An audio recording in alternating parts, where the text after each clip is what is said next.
That's right. Check this out.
I'm just scratching the surface.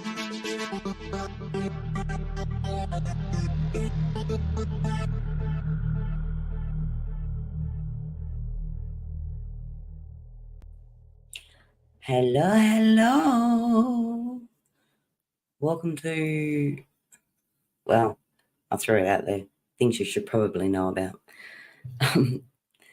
I've got 2 live interviews today from a channel called Survival Dispatch, and they're both quite recent. So I'll drop links to the channel itself and to the originals in chat as we go. These guys are quite well versed in things that everybody should just have in the back of their mind. Again, it goes along with stuff we're not taught that we should have been taught. So urban survival, basically when shit hits the fan, this type of information will help. So it's a channel that I've watched for a while and I take a fair bit from, but I've debated actually showing it out simply because I did think it was stuff that most people look at and go, yeah, never going to happen here. Well, in light of the last month or so and what we're starting to see, it's suddenly becoming a lot more relevant. So there's a lot of resources out there and this is one of them. I'm going to play these 2 and yeah, hopefully it helps, guys. See you at the other end of part 1 when I add this in. All right. Hang on, give me 2 secs. And all right, nearly there. I will see you soon.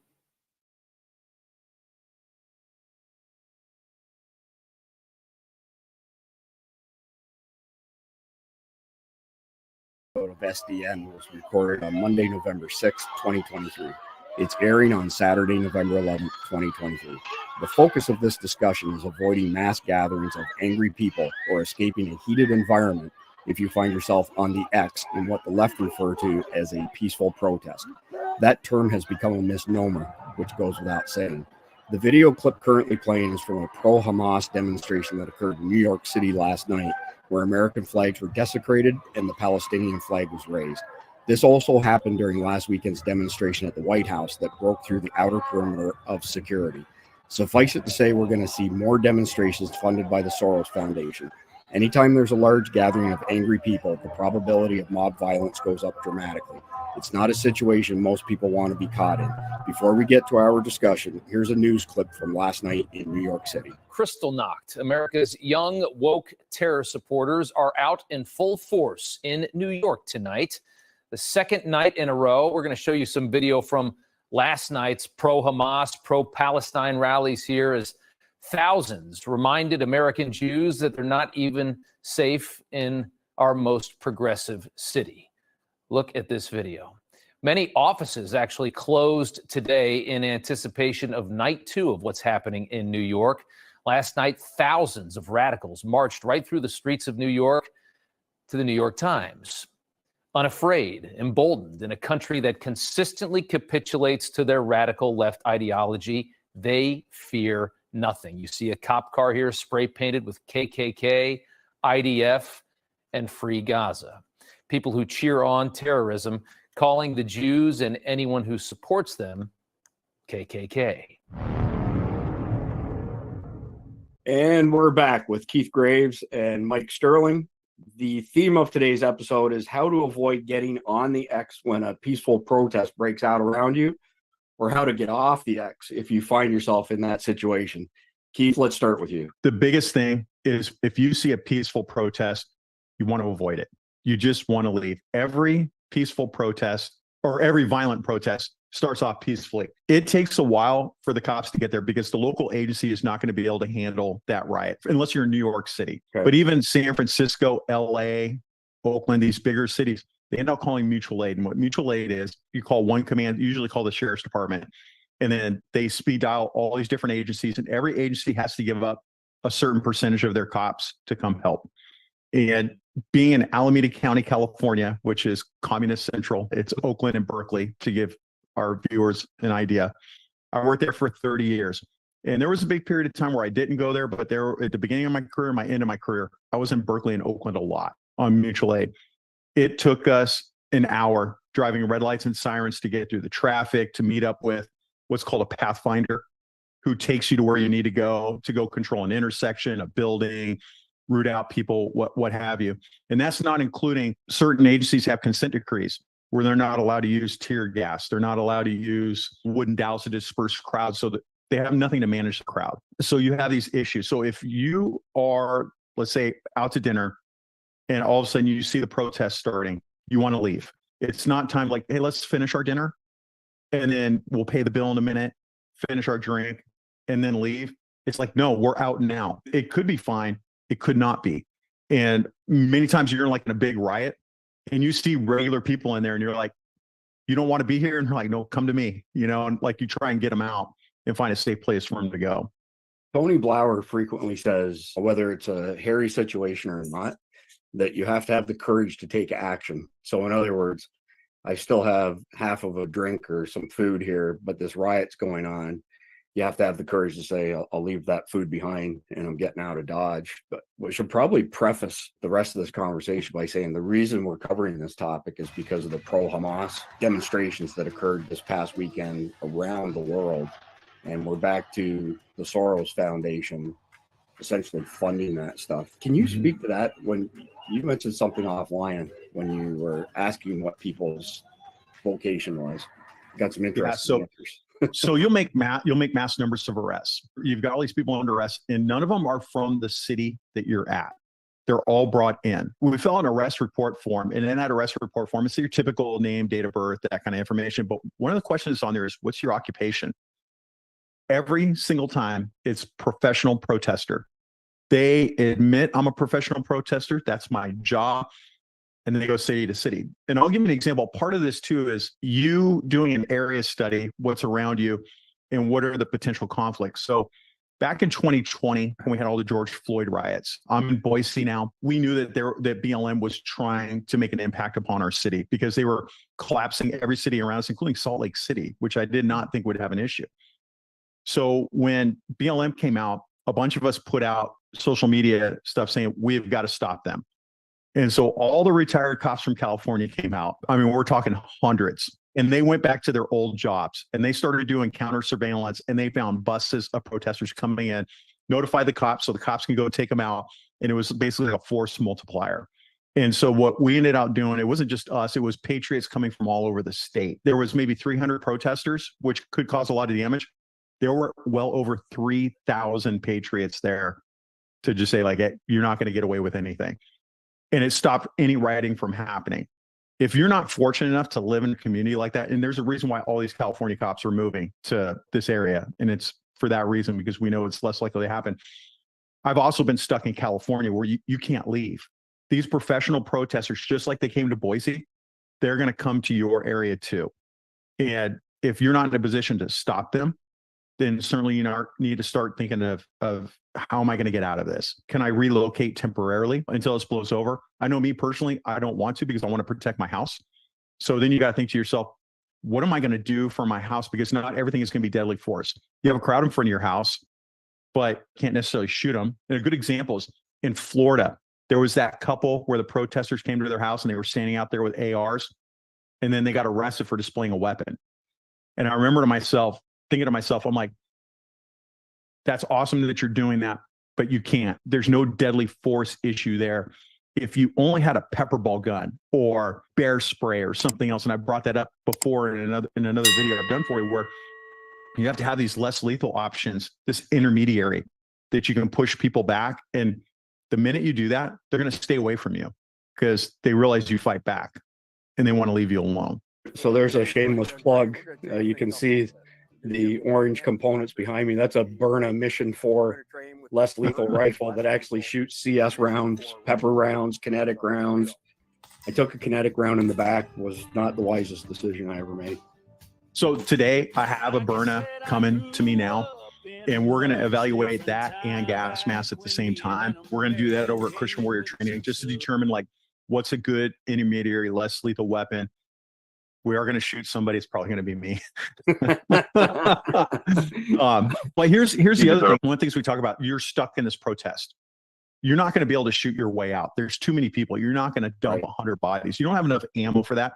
You want to be a gray man on the way out. But if something happens where they confront you, like let's say I'm wearing a Boise Black Rifle shirt and it's got a big AR-15 on the back, and they realize that I am the enemy and they're coming after me, and it's like crap. If you've got that big canister of bear spray like we talked about, and you start hosing people and working your way out of there, the better off you are. You have to have the intermediary. But if you're going to carry it, you should be hit by it and know what it does. Number one, in case it gets used against you, if it gets taken away and gets used against you. So that way you can use appropriate force to counter that. I can't answer a question for you, but if somebody took that bear spray from you and they're trying to hose you, and then you try to defend yourself, they're going to ask you, well, how do you know that's a deadly force situation? Because I've been sprayed with bear spray before. And I know I'm incapacitated, and I know I won't be able to fight back, and he's going to disarm me and kill me. Remember Reginald Denny during those riots way back in the 90s, right? Do you want premium ad-free content? Duh. Content that's not censored by big tech, of course. Well, with SD Insider, you can get behind the scenes and a whole lot more. Link in the description. We had a video that we did on essentially the Castle Doctrine and stand your ground laws. And Don Mann made a recommendation that if you didn't have a gun and you're looking for an improvised weapon, to spray an attacker with bug spray, wasp spray, something like that. We had a commenter down below that said that we were promoting illegal activities and that it was against the law to spray somebody with bug spray. Oh, I've heard that. Yes. And the Castle Doctrine in most states is pretty clear that you can use deadly force to protect your domicile. So in your experience, many years of being in law enforcement, is it illegal to spray somebody with bear spray or wasp spray when you're being attacked? Okay, so caveat, there's 50 states with 50 different laws. Fair enough. So I asked, somebody did that on my channel because I brought up use bear spray. I like the caveat, I like bear spray better because it's bigger. There's more of it.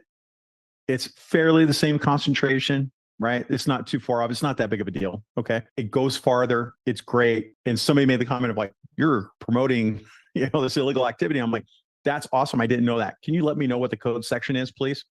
Because you always hear like, why don't you arrest this man for this? Awesome. What's the section for arresting him? Because every crime has a section. You have to go back to look at that section. And in that section are elements to the crime. For drug possession, they have to know it was drugs. Well, if they didn't know it was drugs, then it's not a crime. The cop is going to have to prove how they knew that that was a drug, right? So it doesn't matter what it is. There's always an element to the crime. I've not seen anything about bug spray. I've not seen anything about bear spray.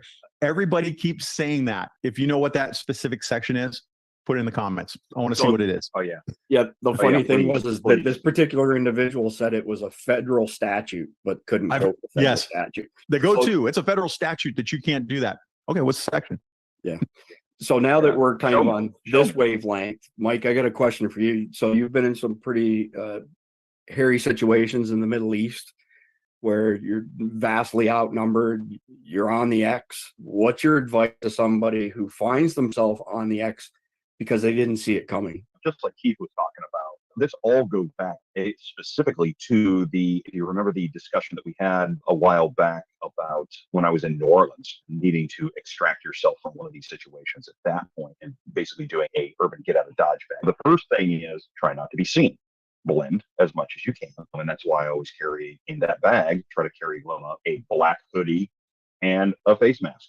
Oh, he's one of ours. I'm going to slide out of there as fast as I possibly can. I'm going to move laterally. I'm not going to move along with the crowd. A lot of the time, you can slide laterally. You can get out of these things. If you're lucky, try and slide out of that as fast as you can. You may not be able to get to your wheels. That's the bottom line. You may not be able to get to your own wheels. So you may wind up just brake left, brake right, get out of there, find some sort of shelter, try to distance yourself from that. First things first, camouflage is a beautiful thing.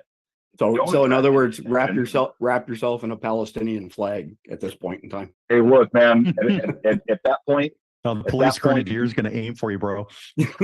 Yeah. Sorry. You know what? I'll take one of those if it means I can get out of there. It's going to suck. But yeah, no, if I got to go kinetic, yes, the bear spray is a beautiful thing. I will switch over to unrestricted chemical warfare like that. All right. Don't think that I won't. Of course, trying to do that from a limited perspective, the good thing is in one of those clouds, nobody knows what's going on. I mean, if you've been in one of these kind of crowds, nobody really understands what's happening more than 2 or 3 people away from each other. If you got your bear spray, don't point it out, scream, get away from me, because now you're going to get mobbed. But if you can just, from concealment, smack that one person that saw you in the face real quick and then move out of the area, if you could do that, do so. I do like the bear spray, just like you, Keith. I'm a big fan of the foam-based stuff that law enforcement really pushed a long time ago, because boy, I'll tell you what, man, I've blown some pepper spray before, and the whole, how do you know what this stuff feels like? Oh, you're working in a 360-degree environment like that, you're going to need some of that. Guarantee it. You're going to need some of that. You should know what it is like, just like you said, Keith. You should know what that stuff is like before going into there, so that you can try to hold it together a little bit longer. You ain't going to be able to see squat. We did this we did a tear gas test on a mask with Denny Chapman, and the mask initially performed fairly well, but it was a hot summer day here in Florida, so it was like 110 degrees with the heat index, and his sweat was picking up particulates that were on him and going down in behind his nose and his mouth. So he got some initial protection, but the subsequent 45 minutes after the fact, he paid a price for it, even with a mask. Mike brings up some good points about moving laterally for basic crowd control management. They call it crowd management. It's riot control. If you're in a riot, the cops are always going to leave an out, and they're actually going to funnel the crowd. Basically, it's like, hey, you can go this way, but you're going to get your ass beat over here. And a lot of good people choose to go that way. Go that way, right? The other thing is, if you can move, you're right, they're very linear. And if you can break off, when you go to the side, there's going to be teams. If it's been going for a while, you're going to have teams that are coming along, and they're going to allow you to, they're going to look at you and they're going to kind of assess, because they don't want to keep you in there. And they know regular people are coming out. And I've had people come out, they're like panic. They have the panic look, and it's like, come on over here. I always took the time, if it wasn't busy, like, where are you going? What are you trying to do? And like, my car's stuck in there. Hey, if you go up 10 blocks, there's a restaurant over there. Go hang out there. We have intelligence. We'll talk about the White House and some failures there. We have people working undercover that are in the crowd that are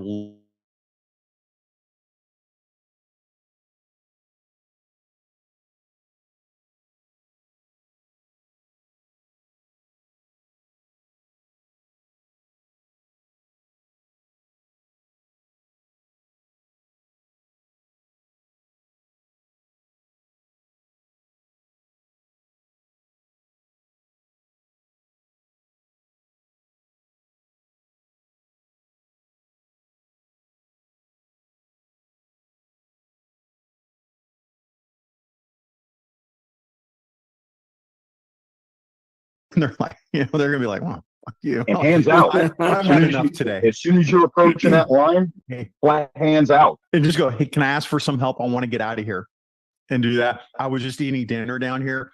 I'm not from here. I don't know where to go. A lot of them will give you directions on how to get out, but just know that they're overwhelmed too, because they know that for the next 24 hours, they're not going home.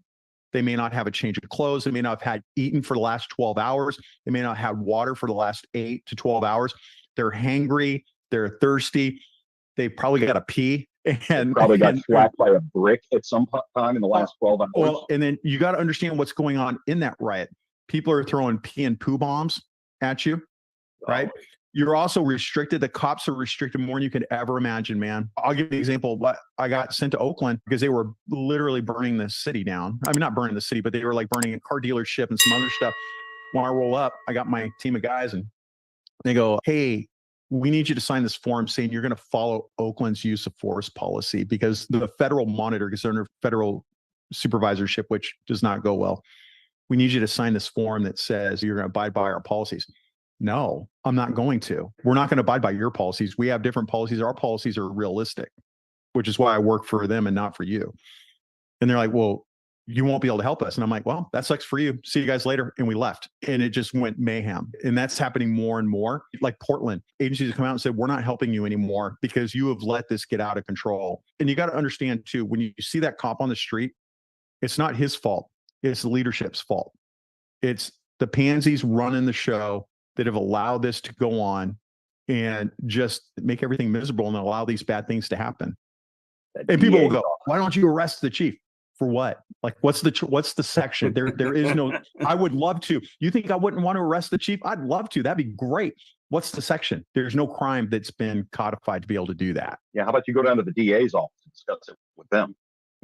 That's the other thing. You got all these George Soros-backed DAs in Portland, Alameda, San Francisco got rid of theirs, LA County. If you're in LA County, you are in deep shit. We know in 2024, the riots are happening and they're going to make 2020 look silly. They're going to make 2020 look like good times. And if you're not prepared for that, we should probably get into like what you're going to want in a kit if you've got to go to the city. But you got to remember, like Boise, we only have 220,000 people in that city. And I know people say, oh, it's the liberal city. It's still Idaho. They still try to get a foothold there. So really, if you're in a city of more than, let's say, 50,000, you're going to have to worry about this. In the city I worked, we had 100,000 people. And we had riots. I mean, not constantly, but enough over my career that I was going to them in my own city. It was mostly like, oh, we're going to protest nuclear warfare. It was a cruise that got out of control, cruising event, and then everybody starts fighting and it turns into a big problem. All the way up to going to Berkeley and Oakland where they're burning businesses and cars and looting and everything else. And you touched on it, and I think we mentioned earlier as well that the Soros Foundation funding these protests and professional protesters. We saw in 2020 that there were pallets of bricks delivered to the venues prior to the peaceful protests breaking out. I'm Jason Salyer with Survival Dispatch. As a Survival Dispatch insider, you'll be able to gain the knowledge, the skills, and equipment necessary to protect your family when it really, really matters. They'll provide crucial information on such things as stockpiling food, medical necessities, communication plans. You will receive specific actionable plans. Visit survivaldispatch.com to get started. This is my personal theory, is that we are absolutely going to see an uptick in these types of riots and protests during the 2024 election cycle. And it's potentially going to be used to say, look, it's a dangerous environment out there. So you need to do mail-in ballots, that they'll continue to force this mail-in ballot thing. Because we've seen some recent cases where the Democrats have been caught ballot stuffing. Now, I watched a video yesterday where a lady had a stack like this and she was fixing to put it in the box and she looked at it and the video traces her back to her car. None of the ballots were signed. So the video shows her signing all the ballots, putting them back in, then going to the box and dumping them in. That's my personal theory on why we're going to see more of these protests. It could potentially escalate to the point of martial law if there's that much violence. We're going to see some really serious riots here over the next 12 to 18 months. I am in a dark web leftist group, or I'm in a couple dark web leftist groups, and you can see when they're talking to each other, They're accelerationists. They're looking at what's occurring and they're talking about this is how we are going to accelerate and take advantage of this to just sow chaos. You have to be prepared for that. The big things you need to do here is you need to plan ahead. Some of you don't have a choice. Like me, I didn't have a choice. I lived in a shitty area in a shitty state and I'm stuck with it. If you're in that position, you want to make sure that your house is prepared. Number one, you want to look at your house and say, well, what can I do to fortify my house to keep people out? And I'll give an example. My daughter just moved in a new home. The first thing I did was replace all the screws and the striker plates and the bolts because they're these tiny little, just nice looking screws. And I've easily booted 1,000 doors on search warrants and everything else. Most of them I can just kick and don't need a ram. You put in 1 3/4 wood screws in there and it goes all the way into the frame.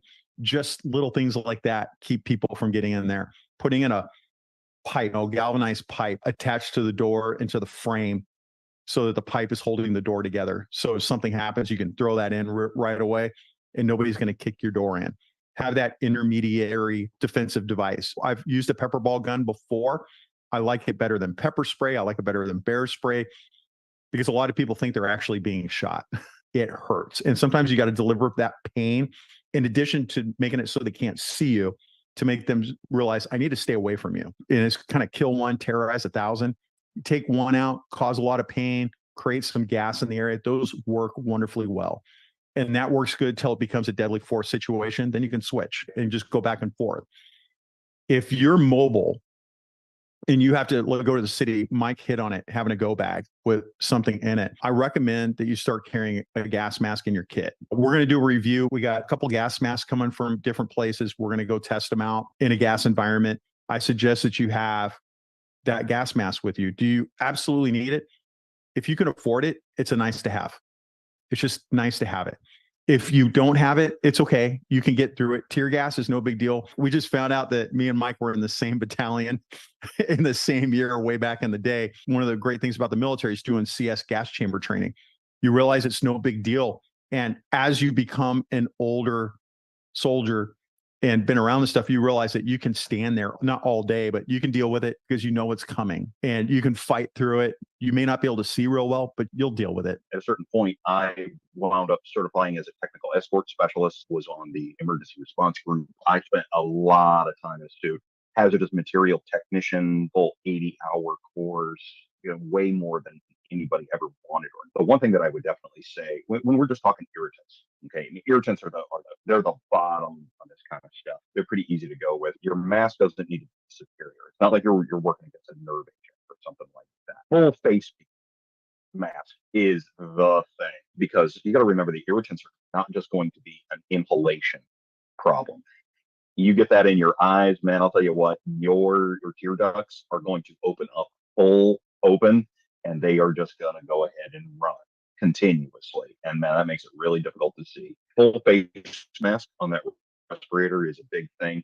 The filters, you can go with virtually any filter out there. The mask that we got from Parcel Safety, just fine for anything you're going to deal with irritants. They're not a huge deal. If you've got facial hair or you don't have a good seal, you're going to get a little bit of that into there. But a little bit is way better than a lot.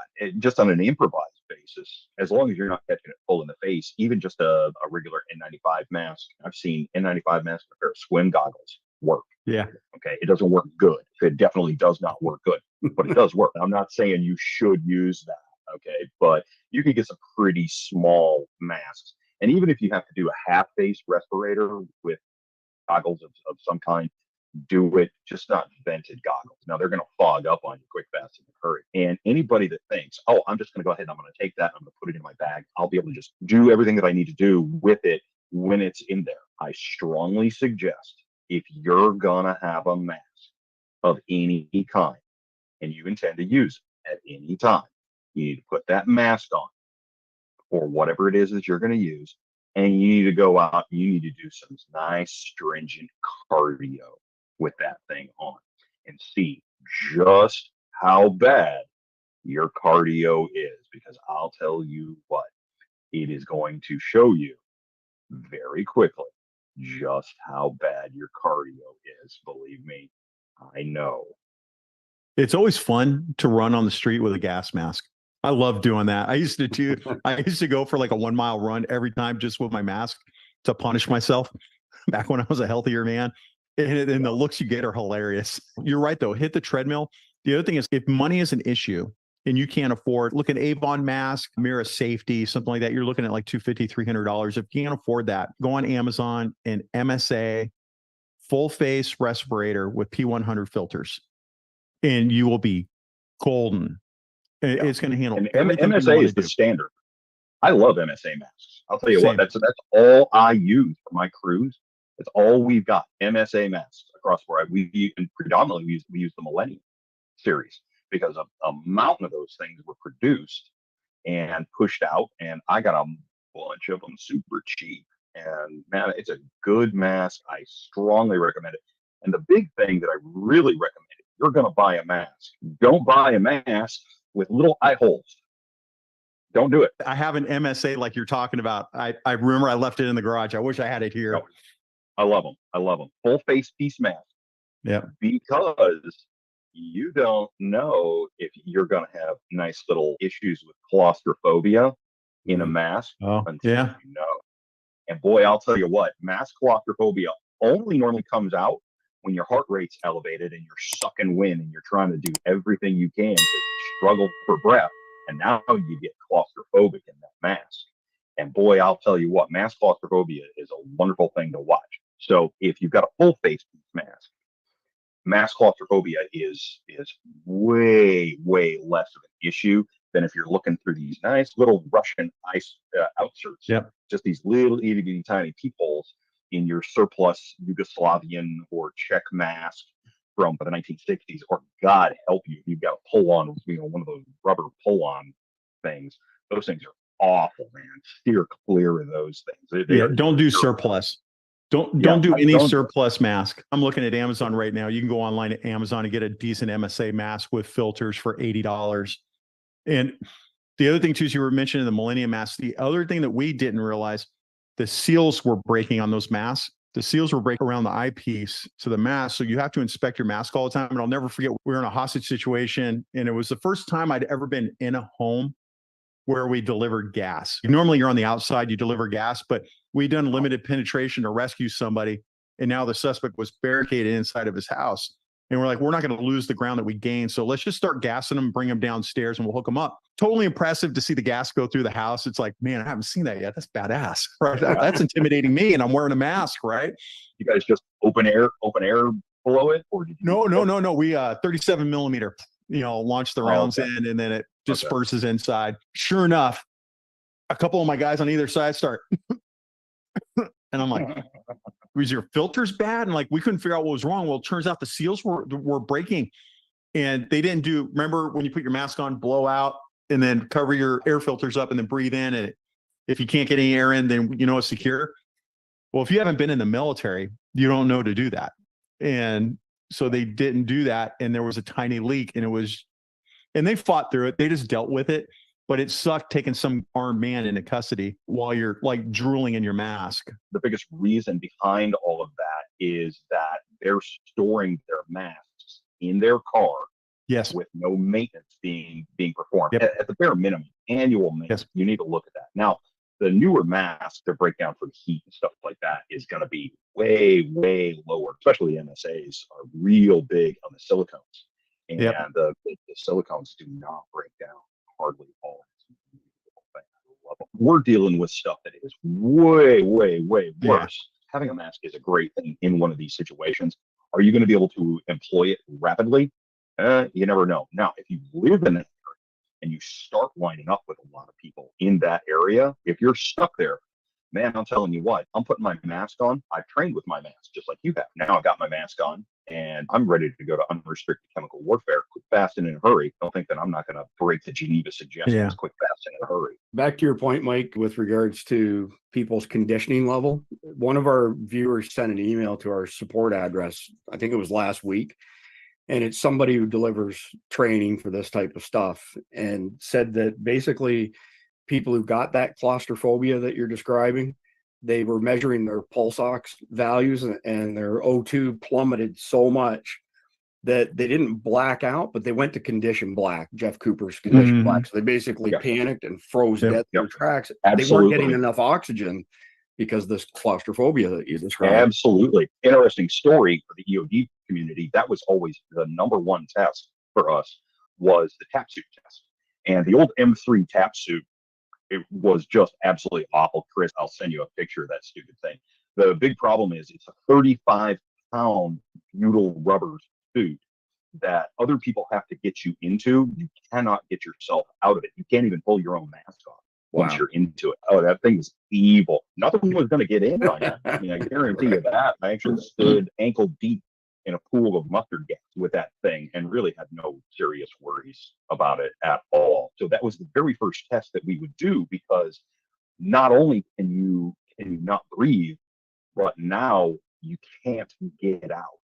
And if there's any kind of claustrophobia, it is going to be very apparent at that point. We had this kid come in when I was in Texas. He was huge. And I mean, this guy was big, and we're giving him a test. Recon trooper, he freaked out about 10 minutes in. And it took like 5 of us to wrestle this guy down to be able to pull him out of that suit. He's beating the crap out of all of us because he's a drowning man. Anybody that thinks that mass claustrophobia is not a real thing has never seen it happen. And I used to see it happen all the time, because we were specifically trying to find what's that level. And then I'm going to nudge you past that level just a little bit. And they'll put the mask on and they'll think they're fine. It's when they start doing cardiovascular activity and the oxygen is reduced and you're in an environment that you can't take it off without getting poisoned, that's when it comes out. Another good point though, when you're wearing all that and you're moving laterally to get out of harm's way, when you come across those cops and there's no gas in the environment, take your mask off, because professional protesters, they all have masks. They've got the swim goggles. They all know what to do. When you come up, they're going to immediately think you're a threat and you're part of the group. You're basically kind of like, think advanced recon. They send their little people out to do an advanced recon to see which police lines are weak so they can reroute and go through those. And so if you come running up, they're going to think, oh, that's you. So even if there's a light whisper of CS in the air, if the cops aren't wearing their mask, take yours off. They can't see facial expressions with a mask on. Okay. So it's like, hey, I'm a friend. And that's the other thing too, is when you have a mask, you want some kind of a voice emitter on it. So on my mask, I have an Avon and I have a voice emitter on it. Don't buy it through Avon. Go on eBay and find some vet bro that's pissed off that sold his for $75, because normally they're like $900. Wow. Oh, you're talking about the hog snouts. Yeah. So plug the that electronic hog snout. Yeah, those things Yep. are good. I keep those. And so put that on. Some of them, like MSA, they'll have them when you turn it on, a red light is on the front. You just might want to put black tape over that, so that way it doesn't give you away. But you're going to want some voice emitters so you can communicate with people, like be on the phone telling somebody to come pick you up because you're in danger or whatever. On this topic of CS, and backing up a little bit, when you discussed less lethal options, the Chief Revenue Officer and Chief Marketing Officer at Byrna is an acquaintance of mine. Luan Pham's his name. He basically touched on the stuff you did, Keith, when you're in a blue district like that has Soros DAs, that if you were to take a shot at somebody who was either breaking into your home or trying to hurt you or whatever with a less lethal device, the chances of not finding a jury where at least one person would side with you because you use less lethal force is very small. And he can't say this because he's an officer at a publicly traded company, but it was suggested by somebody that if an intruder came into your home and you shot with a less lethal and then you put it down and shot with a regular pistol, that you'd be able to say to the jury, well, you know, I tried less lethal and the guy didn't stop, so I had to give him high-speed lead poisoning.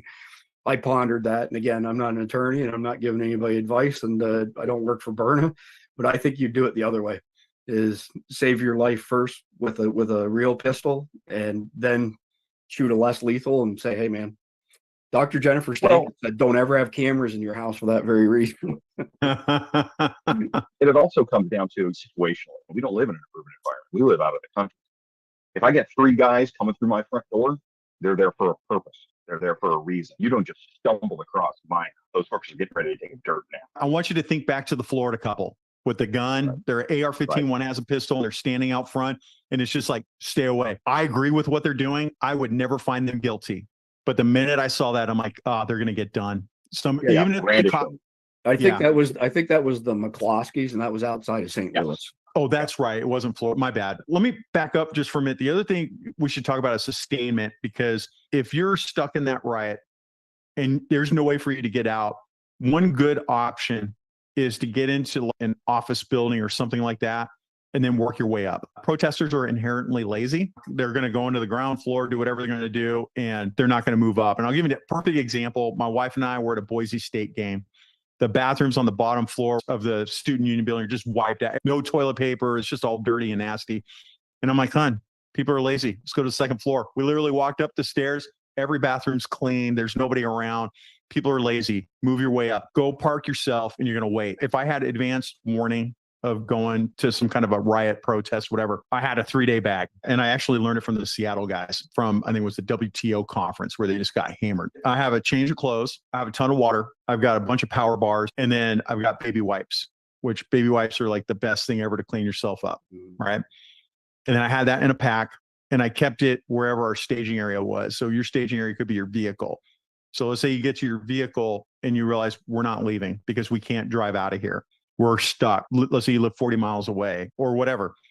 You can grab your pack and you can either stay with your vehicle and wait it out, or you can move on and then go find a building, go find some respite somewhere, and go work your way up. So counterpoint on that, we saw this a lot in 2020. We also just very recently saw this in Gaza. Things to just be prepared for on this. Do not think at a certain point that they're not going to burn you out. Oh, they've already shown they've already shown their propensity for chucking a couple of Molotov cocktails.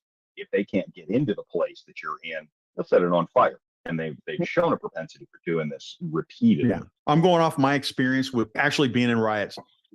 I would not pick a building that's in the middle of the riot or where they're going to go. I would go find somewhere else, and I would make sure I have escape routes, just typical standard stuff. If I see them take over a building, it's to loot, it's to get stuff. Have they lit them on fire? Absolutely. But if it's a modern building, it's going to have fire suppression stuff. I haven't been to too many fires to where the fire suppression didn't knock it out. And so you're actually better in a newer building versus an older building that doesn't have fire suppression. Use your common sense. What you don't want to do is you don't want to be on the outside where the crowd shifts and overtakes you, and you can't outrun them, or the cops can come up. Trampled. Yes, the cops can come up and say, this area, it's an unlawful assembly, which they have the absolute right to do. This area, it's an unlawful assembly. You have to move on, and you can't be there. You want to try and just get out as far as you can. We're talking like 10, 20 blocks.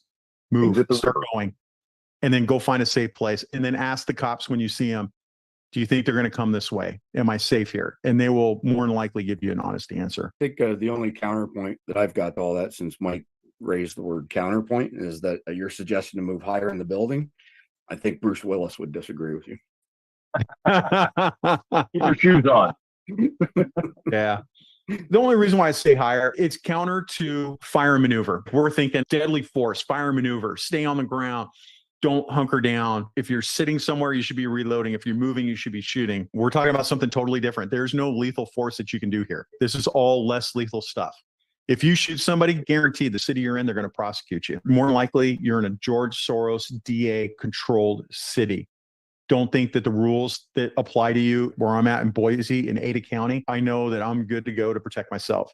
I know if I go to Oakland, I've had this conversation with my wife. I have to occasionally go back to the Oakland area. And I tell her, I'm like, man, if we get into a shooting, we have to determine, do I just run away and this is just another unsolved homicide? Or do I stick around and hope that I don't get charged criminally? There's 2 cops in that county right now. They're getting charged. And I'll give you an example. One, there's a man beating people with a baseball bat. The officer enters into the Walmart, tases the suspect. The taser doesn't work because it doesn't have good probe spread. It's got to go far apart. The guy swings the bat at the officer. The officer retreats, shoots, and kills him. They're charging him with murder. He used less lethal. He was being attacked by a deadly weapon. Their justification for charging him is that if you waited for another officer, you wouldn't have had to use deadly force. I shit you not. That's in the charging sheet. You want the guy to wait when he's actively beating people with a baseball bat. That's why cops aren't doing anything in those counties. So if you're in a riot in that area, don't expect that the cops are going to bust their ass to protect anybody, because everybody voted these people in and they're fucking those cops over, and they feel no need to go protect you because you have screwed them over. You are not protecting them. And so now you use deadly force.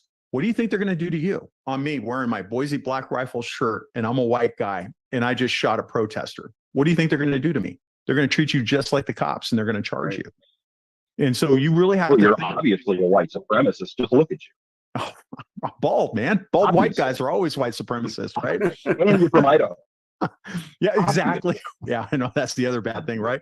I'm not kidding. You have to think, do I need to be there? And a lot of my friends, they don't have a choice. They have to go work there. And now they're stuck. Okay, you got to go to work there. You don't have a choice. Pack your 3-day bag, have a plan. Every time you go to a place, how would I get out of there? And start looking at places like, they always riot over here because there's stores, there's capitalist America. But over here is an industrial area where the buildings are spread apart and there's really not much out there. You might be better off over in that industrial area because people really don't go over to those industrial areas. They stick to the part where there's commerce and there's like a core downtown kind of area. We're filming this on Monday, November 6th. If people are watching this video, have not watched the video that airs on November 6th with Tony Blauer on situational awareness, I would highly recommend that they go do that, because all the things that are being discussed today, Tony gets into fine-grained detail on essentially a cheat sheet. If you're in this situation, here's what you should do, so on and so forth. So I just encourage people to go back and read that, number one. Number two, there's no way to say this without being political, but NBC just broke a story that Obama is essentially running a shadow government. He's the puppet master behind Biden. And many of us have been saying that right from the get-go. There's an interview with Obama in 2020 where he said he would love to have a third term where he was controlling somebody with an earpiece and instructing them on what to do. So it's ironic that NBC, of all news organizations, would break this story. But the reason I bring it up, Keith, is because you've mentioned Soros a couple times. Mike's mentioned Soros a couple times. And Obama has a very close relationship with George Soros and his son. I can't remember his son's name now, the one who's actually running the show.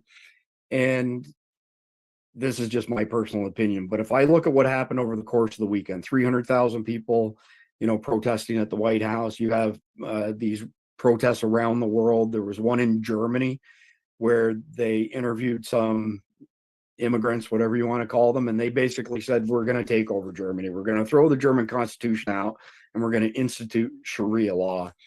And where I'm going with this is that personally, when I see what happened over the weekend and leading up to it, it seems to me that these pro-Hamas demonstrations are like BLM rebooted. They're virtually identical as far as how they coalesced, who's funding them, their purpose of causing fear, uncertainty. It goes back to the professional protesters. It's the exactly. And that's my point. My point is simply is that Obama, tight with the Soros Foundation, they used these strategies in the 2020 election cycle. They used them in the 2016 election cycle. And that's kind of the reasoning behind some of us who are saying, this is what's coming. I mean, if he who forgets history is doomed to repeat its mistakes, right? The issue is Hamas now. The issue next week, next month, it doesn't matter what it is. It's people are taking advantage of the situation is Right. what they're doing, because they want anarchy, that they just want to destroy America. I want to touch on what you were talking about the White House. Offline, we were talking about the White House. Can you just talk about how they breached perimeters and stuff like that and wasn't on mainstream media? Can you talk about that real quick? Yeah, we're going to add some B-roll to this video, but essentially there were 300,000. That was the crowd estimation. And 150,000. Well, okay, so 150, 300,000, ton of people. But they penetrated the first barrier around the White House. Yeah, managed to get to the second layer. And then some of them actually penetrated the second layer by climbing over the fence. Secret Service, got it at that point in time. Yeah. And they vandalized that inner circle as well. So there's all kinds of graffiti paint. They spray painted red handprints on a bunch of stuff, trashed a bunch of our monuments. They hung the Palestinian flag from a bunch of our monuments. Realistically, whether it's 150,000 or 300,000 people, if they really did want to storm the White House, there's no way they could be repelled. There'd be a lot of dead bodies, but those numbers are kind of insurmountable. And I could just imagine the fear of the people in that general area. I can't imagine living there or working there. So I am not a conspiracy theorist. I don't buy into a lot of conspiracies. However, what was conspiracy 5 years ago is true today. With that said, it bewilders me. It makes me think that it's purposeful to allow them to get to that point, because I've been involved in those intelligence gathering sessions. You have guys assigned to nothing but social media. You have guys that are doing nothing but working undercover. You have all this intelligence going on. You have to know that the number one building for them to go to, number one, is going to be the Capitol and the White House. Those are going to be two big targets. And you're telling me that you didn't prepare your defenses so they couldn't even breach the outer perimeter? That's ridiculous. Again, they weren't on the mainstream media. I'm watching this on Twitter. I'm watching people at the inner perimeter. And to see that happen, my view when I saw it was that has to be purposeful. There's no way, because we would have sent all cops there. We would have gassed the shit out of everybody. We would have beanbagged everybody and pushed them back. And none of that was happening. That tells me they were telling the cops not to do something. Because for us, we have a lot of autonomy. When I show up with my squad of 12 people and I arrive, I meet my Pathfinder. Pathfinder is the guy, let's say we're in DC. We would meet with a DC officer, it's usually a supervisor. Follow us, we need you to take control of this intersection. When I roll up, it's up to me on how I'm going to control an intersection. Well, for me, I don't want my guys to get hurt. You guys, the minute there's violence, they're burning, they're hurting people, whatever, we give our announcement, unlawful assembly, leave. If they don't, we tear gas, we hit them with bean bags, stuff like that, less lethal munitions, but giving them an option.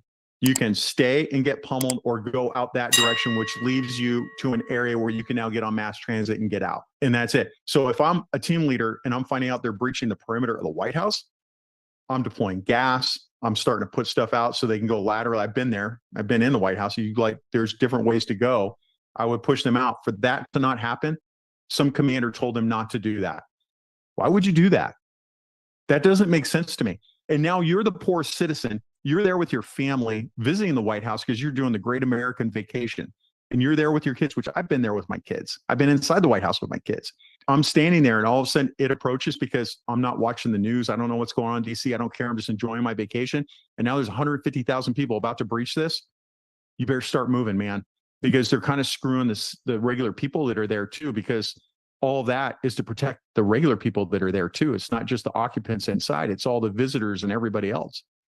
And they've done nothing. You're on your own in a lot of these places. That defund the police, it worked. And I don't think people realize that.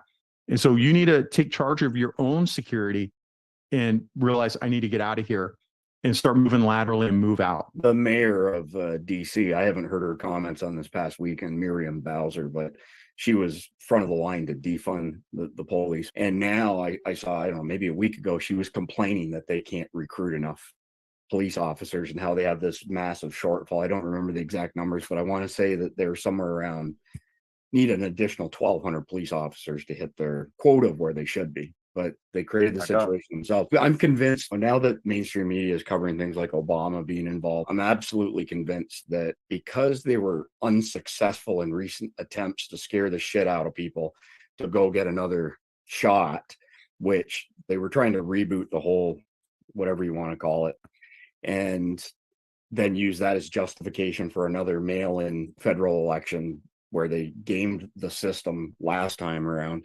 Because that didn't come through, I think this is their plan B, as I mentioned earlier. They're going to scare the shit out of people with all of these violent protests. And this is just the beginning. What happened on the weekend's nothing, like you said, compared to what's coming.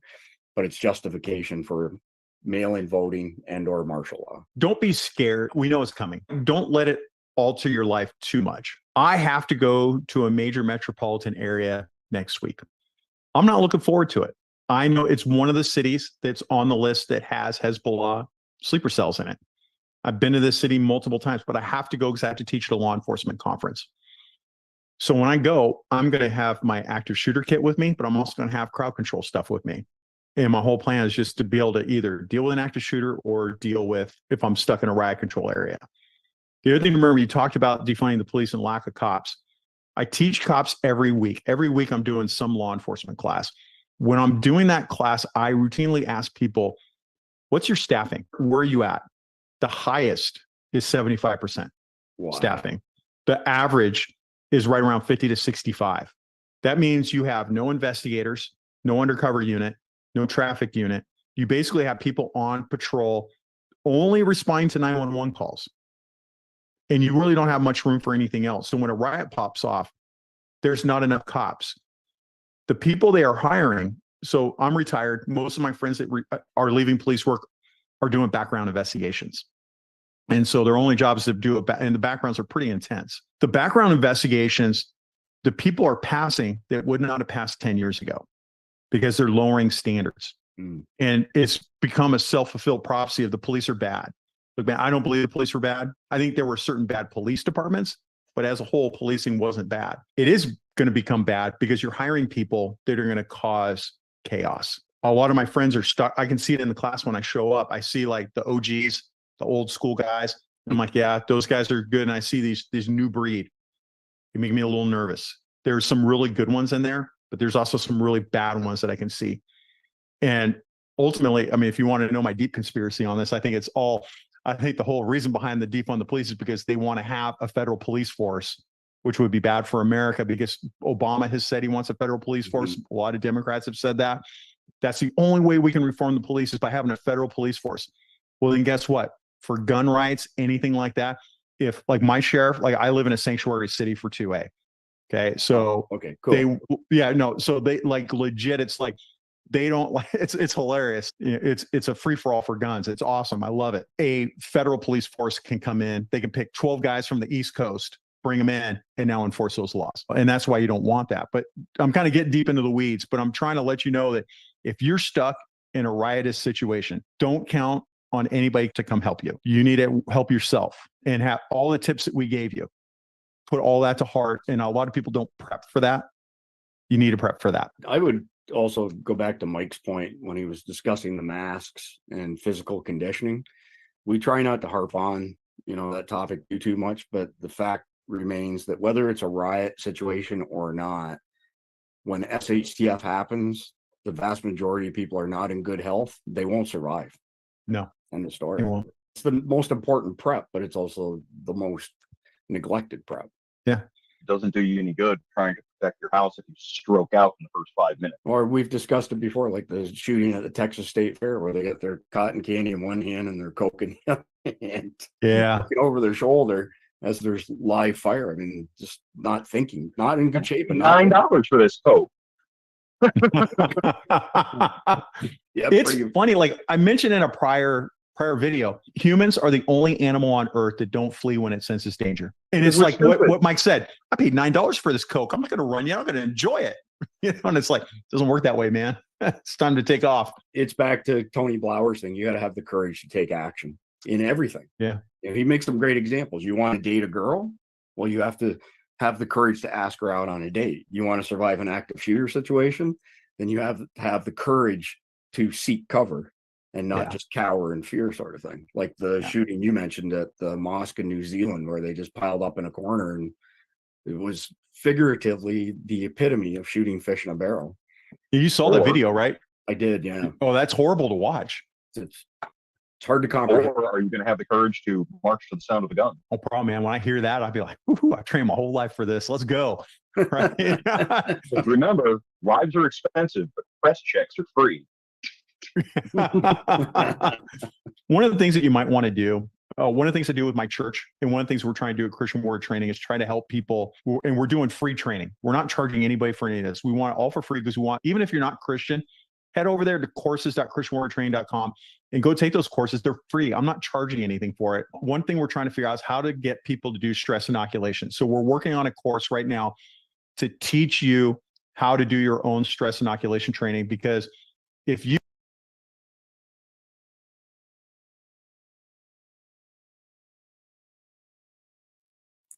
Alrighty, so that was the first one. This was the most recent.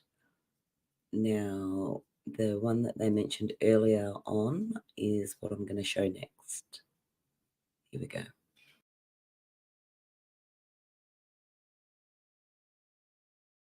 On today's podcast, I'm joined by preeminent situational awareness and sudden violence expert, Tony Blauer.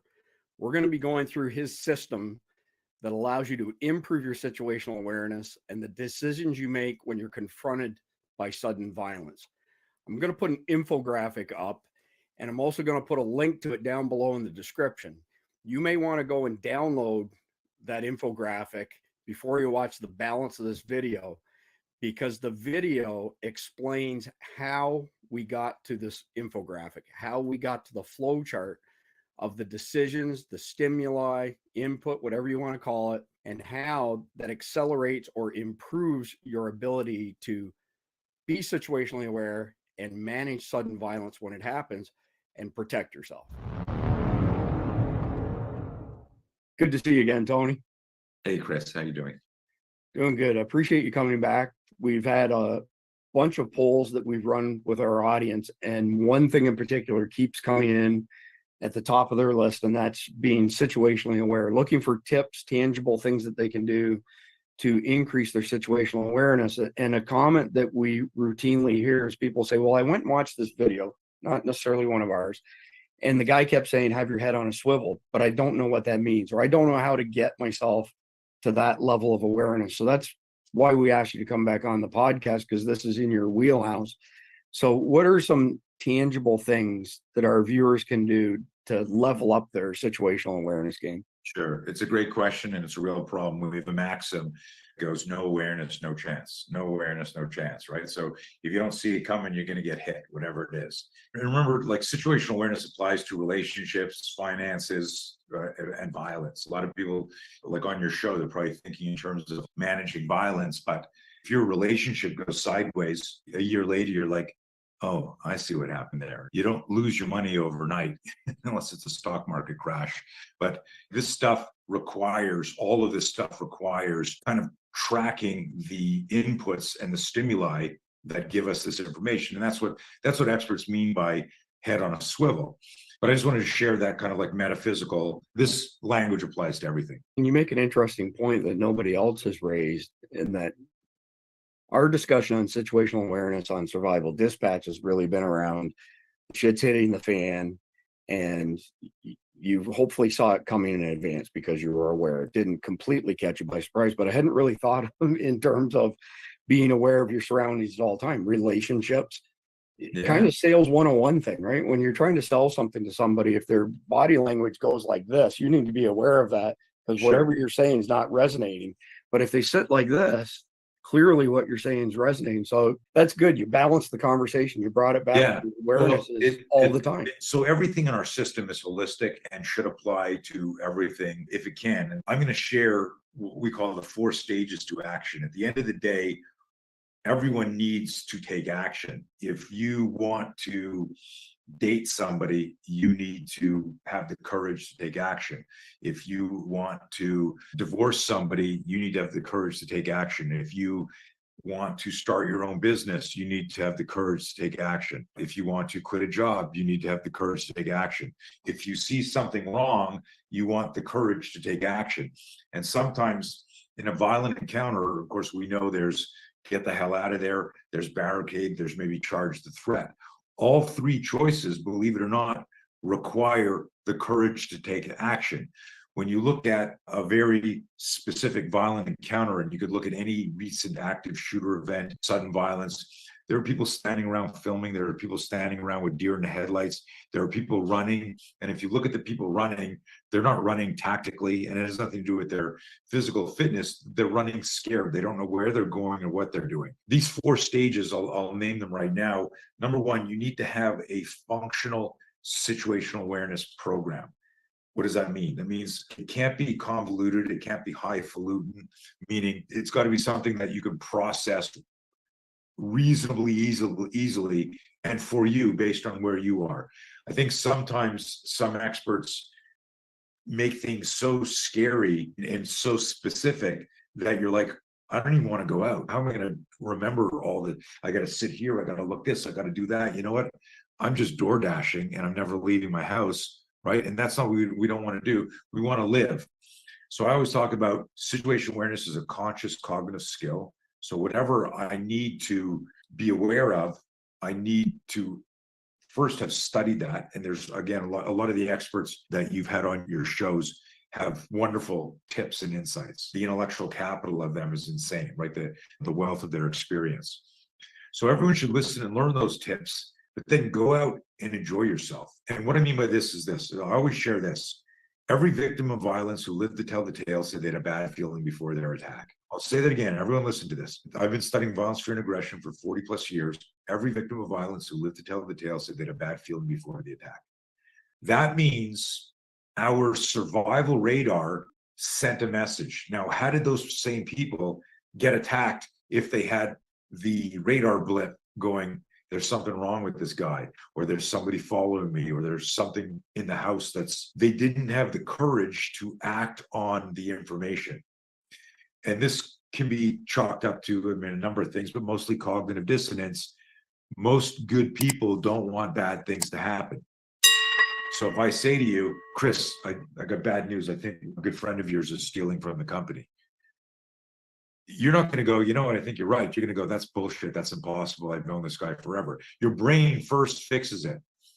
Most violent attacks, of course, there are anomalies like active shooters, but most violent attacks are committed by people in our circle of trust. Somebody who knows your routine. The other day, I'll tell you this, I had a pool attendant come into my backyard and make it through 2 gates before my dogs freaked out. He went to the wrong house. He was replacing somebody. I hear the dogs going crazy. I come out, I see this guy. I don't grab my gun because the dogs are going crazy. I walk out and over the fence, I go, hey, can I help you? He says, I'm here to replace so-and-so. And I'm going, well, didn't he tell you about the dogs? And he's like, no. And then I realized the name he said isn't even the guy that attends our backyard. And I want everyone to listen to this. Like, I'm a situational awareness, self-defense expert.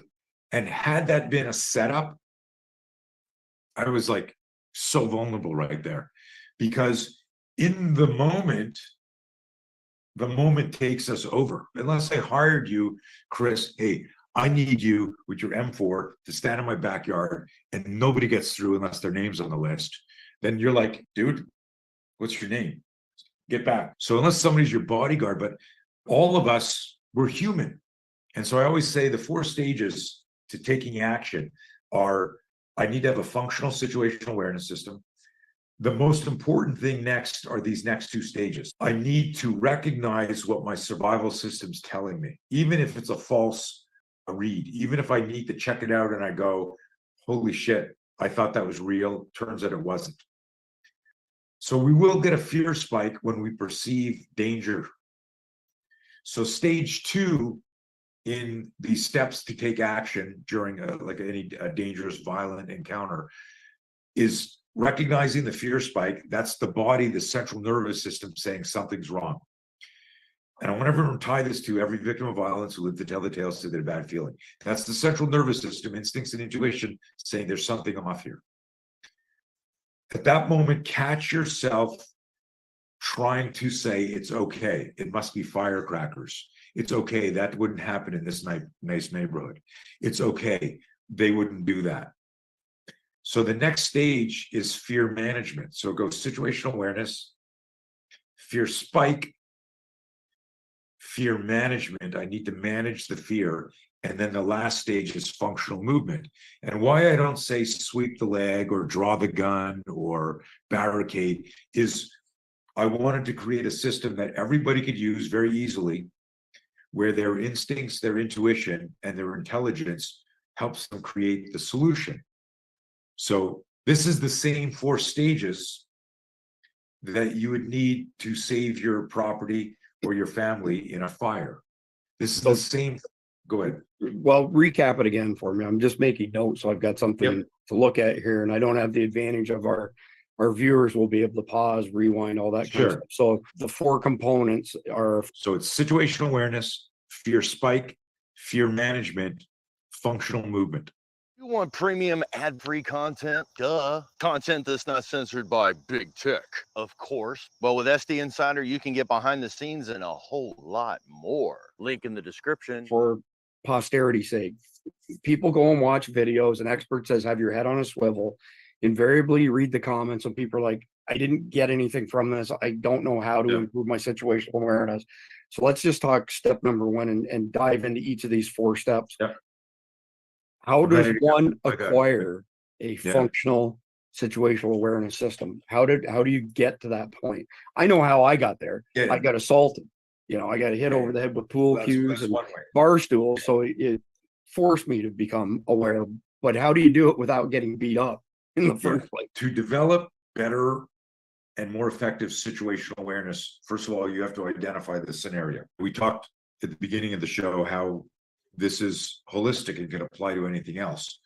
If I were applying this model to business, I would talk to business people every business person has been betrayed and screwed in a deal. And I go, how does that happen? If I say to somebody, how have you been attacked in the street? There's like 3 or 4 classic ways to be attacked: sucker punch, headbutt, hit over the head with a stool. First of all, you want to have like a picture of what the aggression would look like. That helps you go, oh, that's the picture. But the real, and this is a little maybe metaphysical and not meant to be, it's what we call the 3 I's: instincts, intuition, intelligence. The way you improve your situational awareness is to specifically reconnect to your instincts, intuition, and intelligence, recognizing that every victim of violence who lived to tell the tale said they had a bad feeling. So if you've got a bad feeling about an employee, a date, a person, someone who works for you, someone on the street, your instincts and intuition are telling you something's wrong here. Don't use the whole, like I want the world to be nice, the cognitive dissonance to go, it's okay. Trust the behavioral radar blip. You know what I mean by that? It's like that is my radar system said something's off here. We have a model. We tell people you need to choose safety. This is the most important advice I can give people. And we call it the choose safety model. The decision to choose safety when danger is imminent will save you 99% of the time. The decision to choose safety when danger is imminent, it's actually, my team and I redefined self-defense. And that's our official definition of self-defense is I promise to myself and my family that I will choose safety when danger is imminent. When someone says to me, Tony, in your system, what is left of bang? What does head on a swivel mean? What I'm looking for is the bad feeling, because the speed of intuition might be, and this isn't true, might be the same as the speed of sound and the speed of light. I walk by something and I go, something's off there, but it wasn't something tangible. I will always go, what was that? And check it out. I don't want to find out after that I ignored it and then I got sucker punched or had my pocket picked or came back and my house was broken into. You got my attention here with this situational awareness system. I completely understand what you're saying with instincts and intuition and trusting that stuff.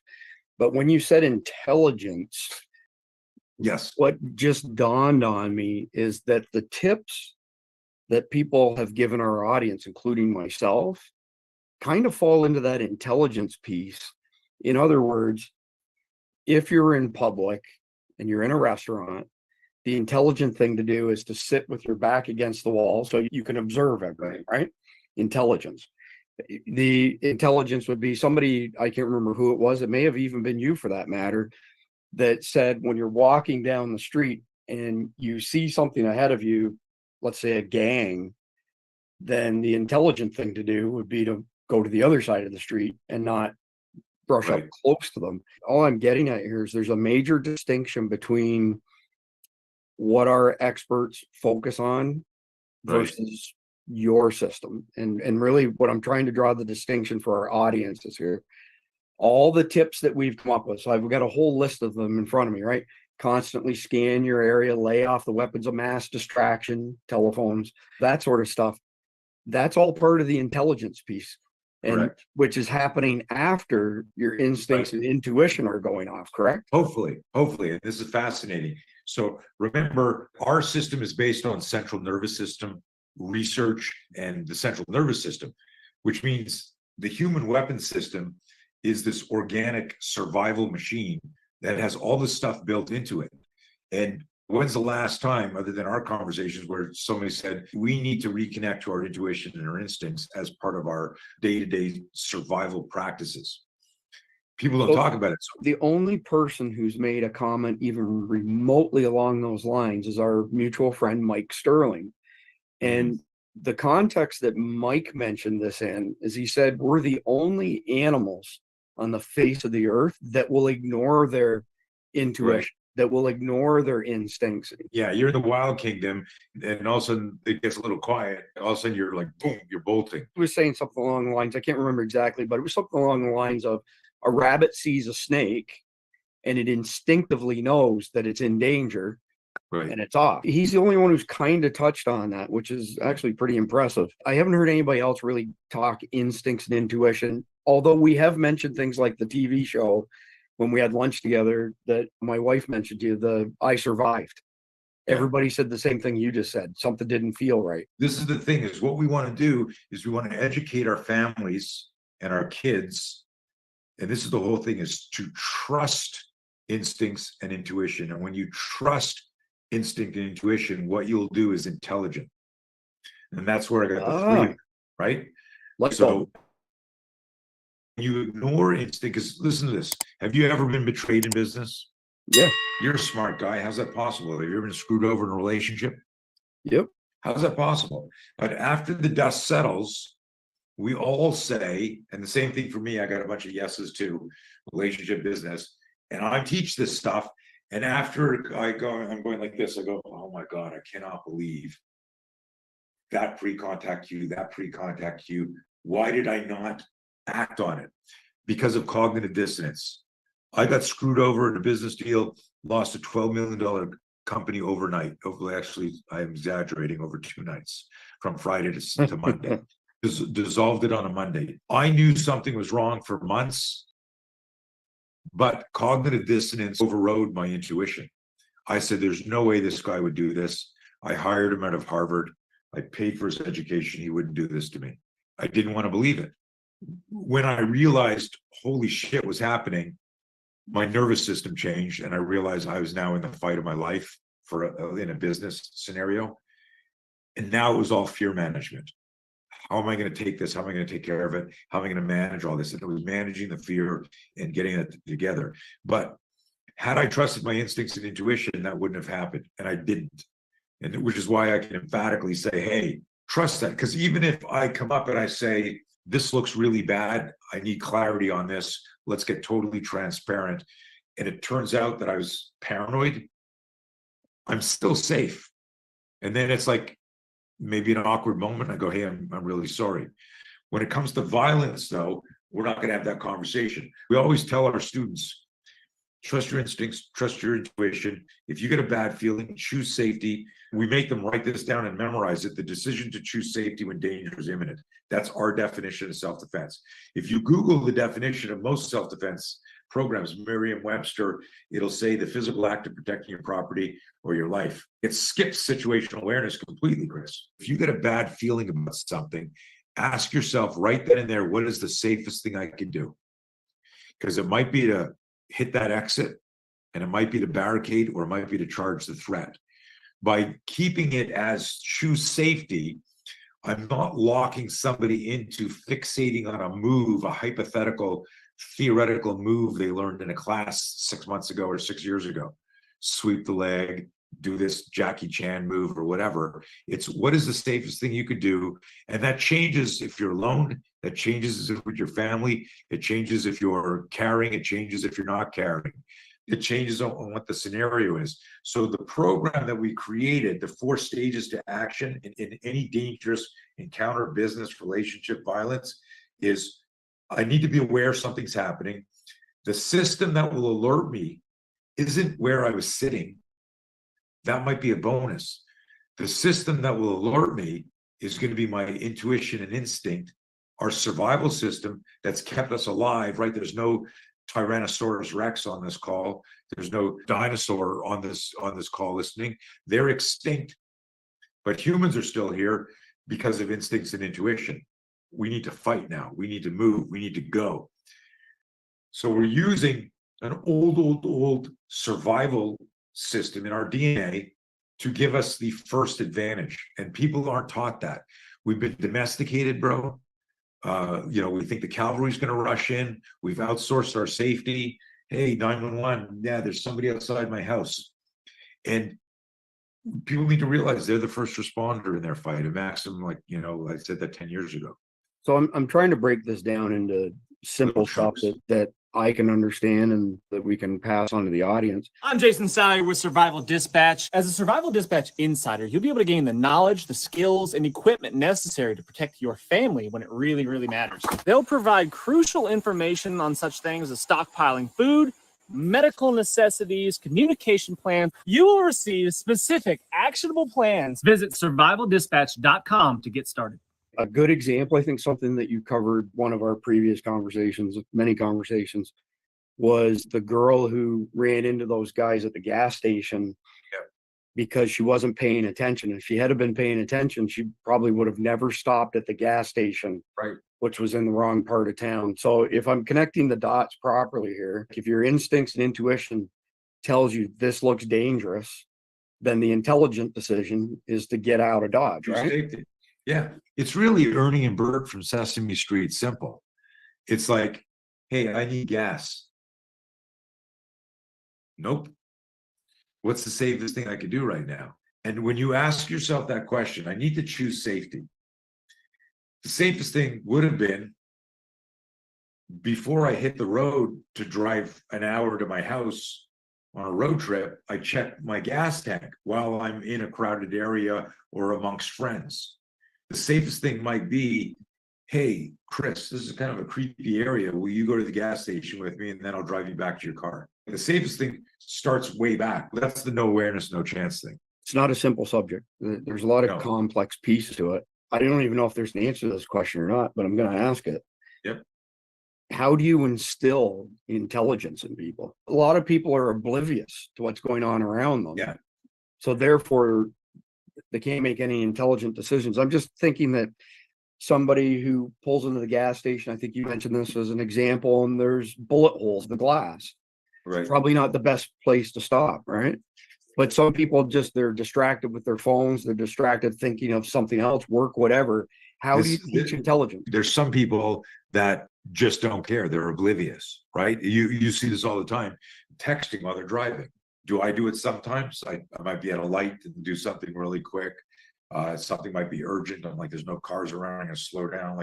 It's stupid. And we think it'll never happen to us. You can't teach that. It's a conversation you have with yourself.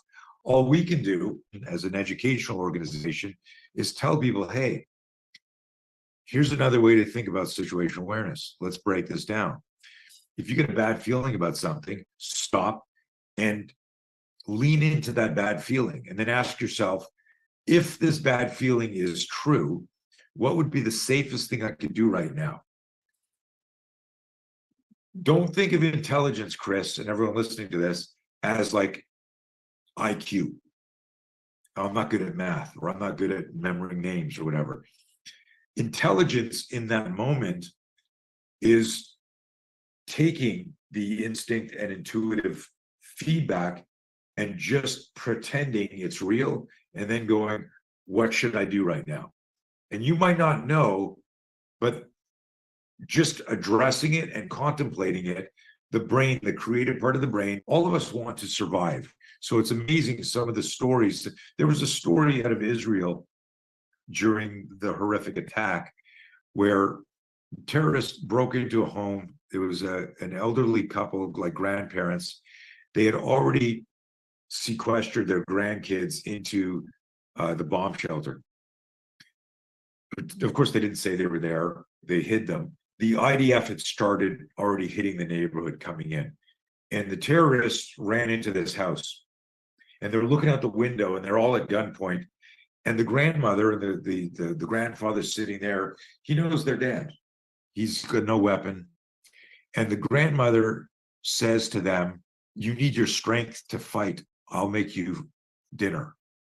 And she made them dinner. And all she was thinking during this was, if I stay alive long enough, the cavalry will rush in, which it did. The soldiers breached the house and killed those fuckers. Her decision to start talking and offer to cook and to say you need your energy, to stay awake, to stay alert. That wasn't a script somebody gave her, and I didn't train her, but what she did was she chose safety and trusted her instincts and intuition. So when she went, I don't want to die, what can I say? That came to her mind. They might have said, shut the fuck up, and pistol whipped her and thrown her down. And if she wanted to live, if she chose safety, she would come up with something else. And if that didn't work, she would come up with something else. As a coach, I put out principles to people. I don't give them things to memorize. And if you put out the principle, what you do is you maybe help somebody tap into this intelligent, creative solution. I'm looking at my notes, and my personality is such that if there's a problem I'm trying to solve or a goal I'm trying to achieve, and I go at it from this direction and I hit a brick wall, well, then I back up and I try another direction until I find some sort of solution to that problem. It's not necessarily the smartest way to do things, but as I'm looking at this, my mind goes to, how do you put a system together for this? And I know you've got a lot more on this topic, but I want to be able to look at it and say to myself, okay, if I get a bad feeling, choose safety. Okay, I get that.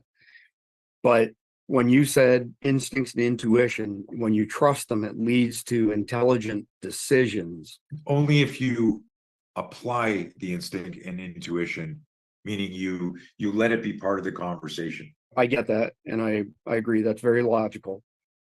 But I'm stuck on this part with intelligence, because I think of the questions our followers ask. They'll say, well, give me an example.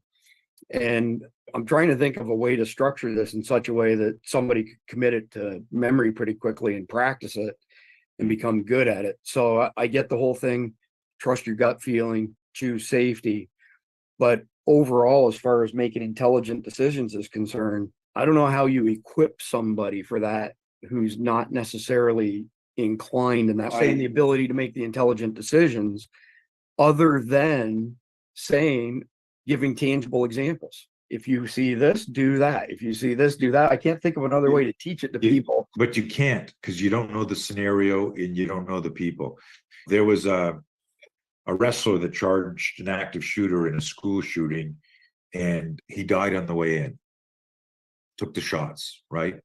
So he charged the threat, didn't stop the active shooter. People got away, and then the active shooter killed himself.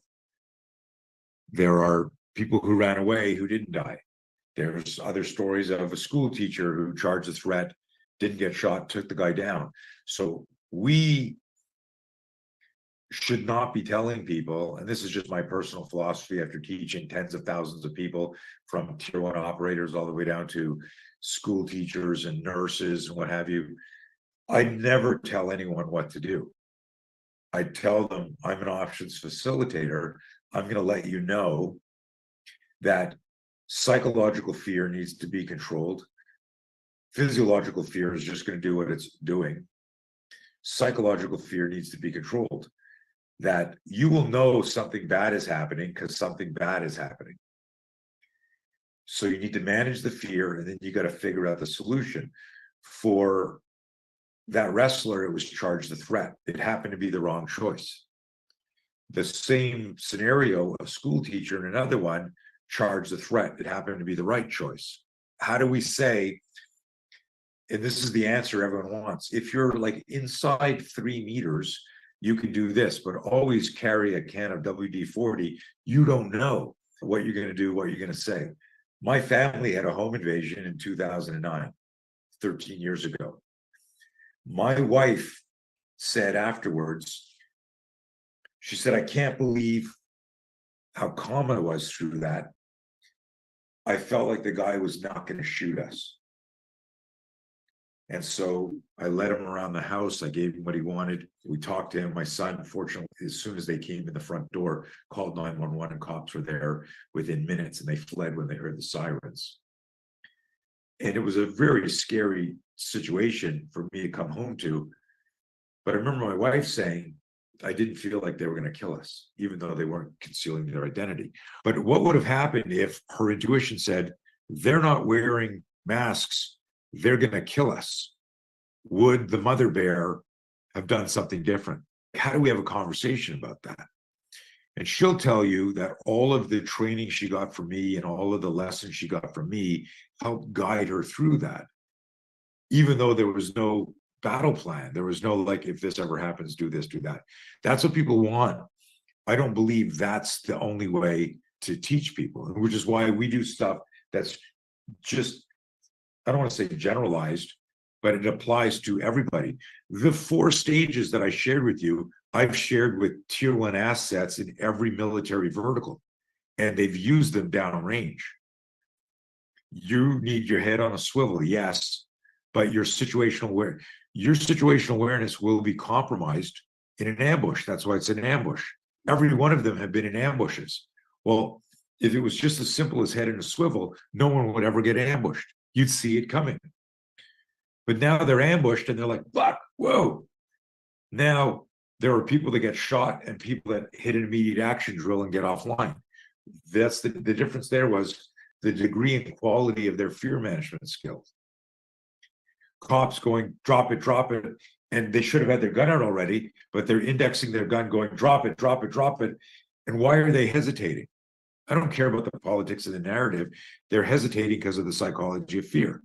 So you need to manage the fear spike, and every human gets a fear spike. And now the functional movement part is the run, hide, fight, the disengage, barricade, charge the threat. That's where the training can kick in, but military, law enforcement, citizens have all been hit, stabbed, or shot because of doubt and hesitation and procrastination.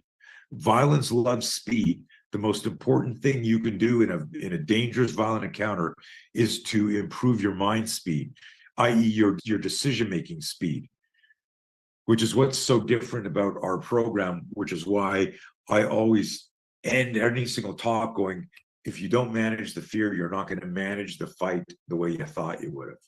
I've got all kinds of notes here. And again, I'm just trying to get my head wrapped around all of this. If we trust our instincts and intuition and basically do something, take some sort of action, that handoff right there is where I think a lot of people get caught in condition black. So what you're describing, that accelerating your decision making, is how you make the intelligent decisions. So how do you accelerate your decision making?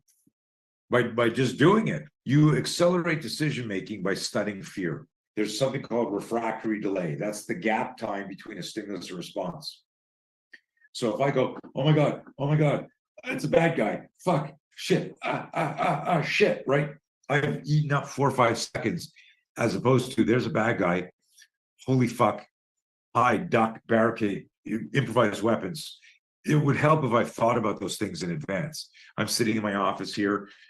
People can get in here. I got a gun over here. I got scissors over here. I got the tomahawk over here. I got a knife over here. You'd like my office. I'm sure it's just like your office. I won't access any of those tools if I'm stuck in the fear loop. There's a great book called The Fog of War that talks about how soldiers in battle couldn't pull their trigger. And many of those who did shot into the ground or shot above the head of their enemy because of psychological fear. This is back like World War II era. This has been the problem since the beginning of time that nobody talks about. You make faster decisions by managing fear. In the process of managing fear, you reconnect to why you want to stay alive. This is part of the deeper conversation in our programs where we ask a question like, what could it cost you if you didn't fight back here? What could it cost you if you stand on the X? What could it cost you if you let ego or pride dictate your next strategy, right? Get the fuck out of here now. And if you can't do that, can you de-escalate like the grandmother? Can you diffuse it? No ego, no pride. Can you create conscience and accountability in the attacker so that you start to control the timeline of violence? And if that doesn't work, are you simultaneously flipping the switch going, here we go? Look, there are more people who have defended themselves through sheer will and indignation than there ever will be people who are trained and successfully defend themselves. I'll say that again. if you look at all of the attacks that have happened around the world since the beginning of time, there are more people who successfully defend themselves using just sheer will and indignation, not some martial art technique, not a graduate of some counter ambush class. They just use sheer will and indignation. That's that how dare you energy. And that's a real thing. And that's where we come to with people, because it doesn't matter your training if you're hesitating. So the secret to all this comes back to managing your fear and getting in the fight. And that's how it happens. I'm a very systems oriented person. When I say systems, that's the combination of people and processes together so that you get predictable, repeatable results. And you keep fine tuning your systems until it's highly optimized. I may be looking at this completely wrong, but I'll tell you the way I'm looking at this.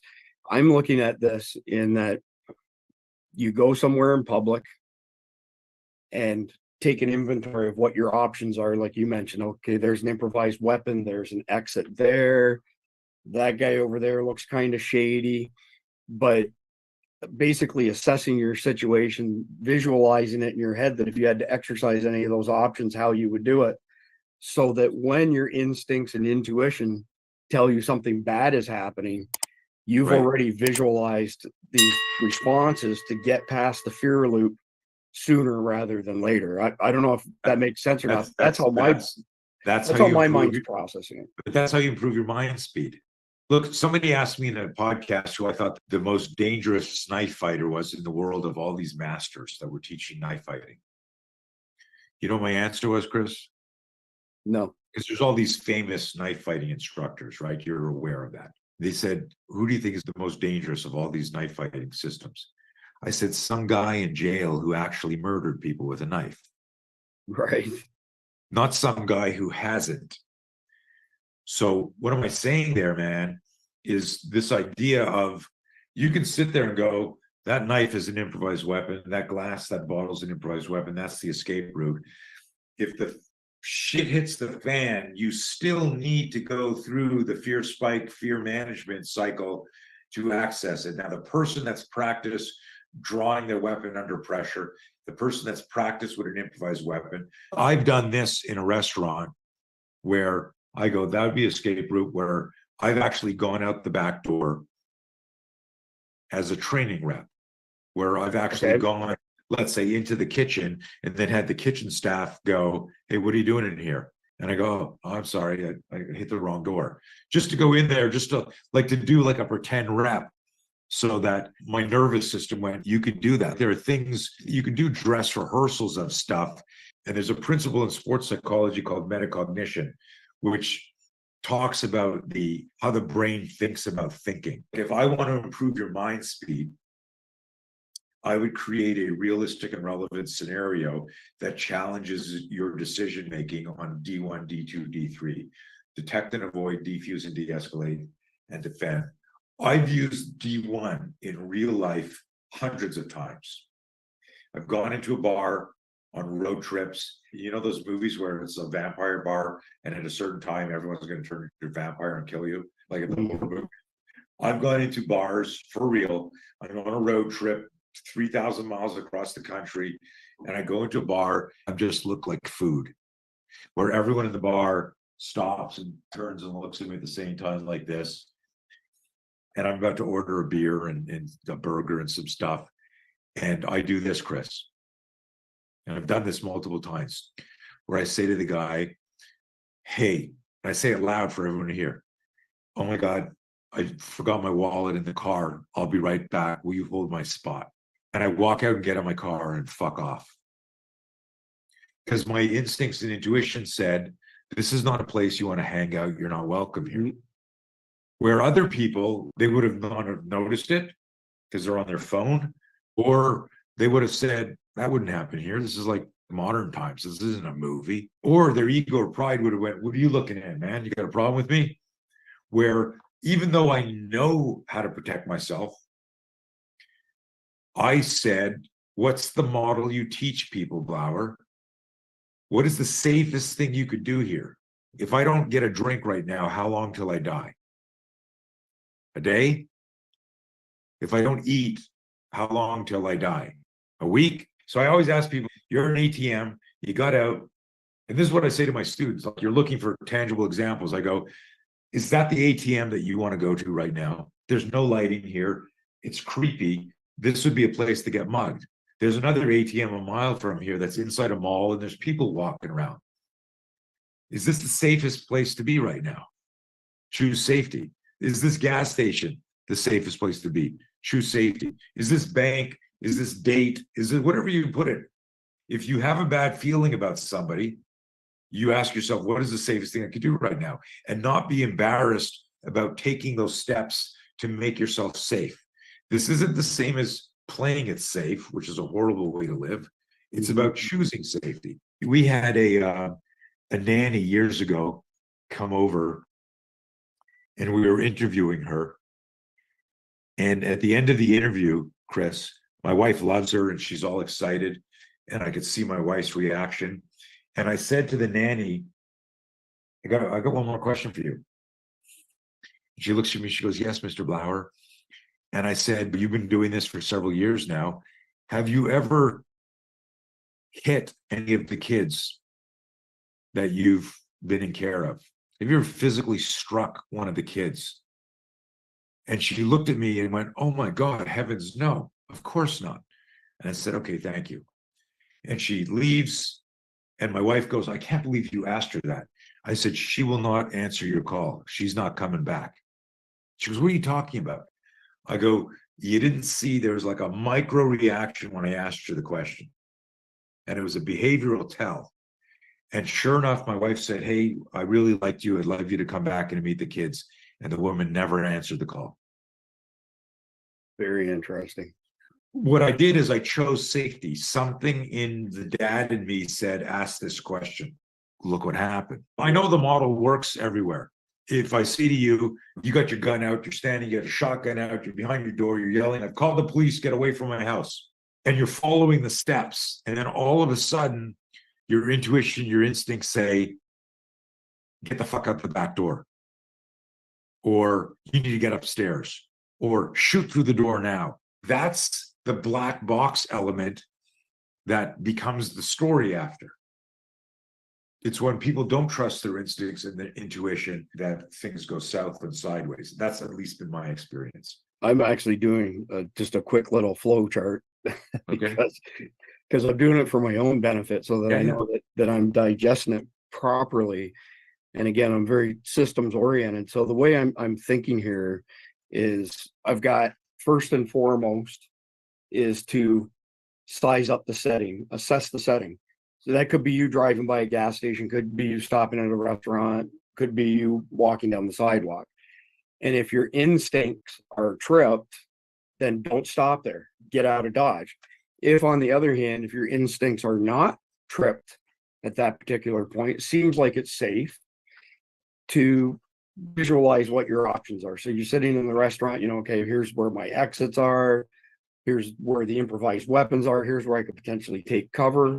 Play through them in your mind so that if SHTF does happen, you've already visualized it, and therefore you're speeding up the decision-making process. Instead of hitting condition black, you've already thought, okay, I know what I'm going to do. I'm running for that door right there. If something bad happens over at that cash register, which is probably where the robbery is going to happen, if this place gets jacked up. Am I putting this together right? Yeah. Yeah. The only thing that I tell people is this, and now we're getting into self-defense beyond situational awareness. I'm going to share my screen and show you some. So these are the 4 stages to action. The choose safety model represents the shaft or the spear. It's the thing that I jam right in. Okay. I need situational awareness. I'm going to get a fear spike. I need fear management. And only then will I have functional movement. If I'm hesitating because of fear, I'm not going to be as functional or as efficient as I thought. And when I'm having a fear spike, fear always creates doubt. Doubt creates hesitation. Hesitation creates procrastination. So no matter how fast you are, if you're in the fear loop, you are moving slower. And this goes for people who practice drawing from concealment and people who practice knife fighting.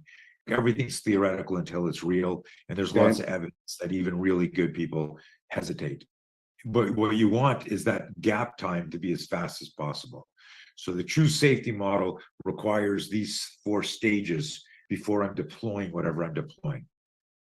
Any questions about this slide? I'm still making notes over here, but Yep, that's fine. that's a good slide. I like that. Next slide, cycle behavior. So if I go back here, so the fear spike is all about physiology and psychology and Okay. neurobiology.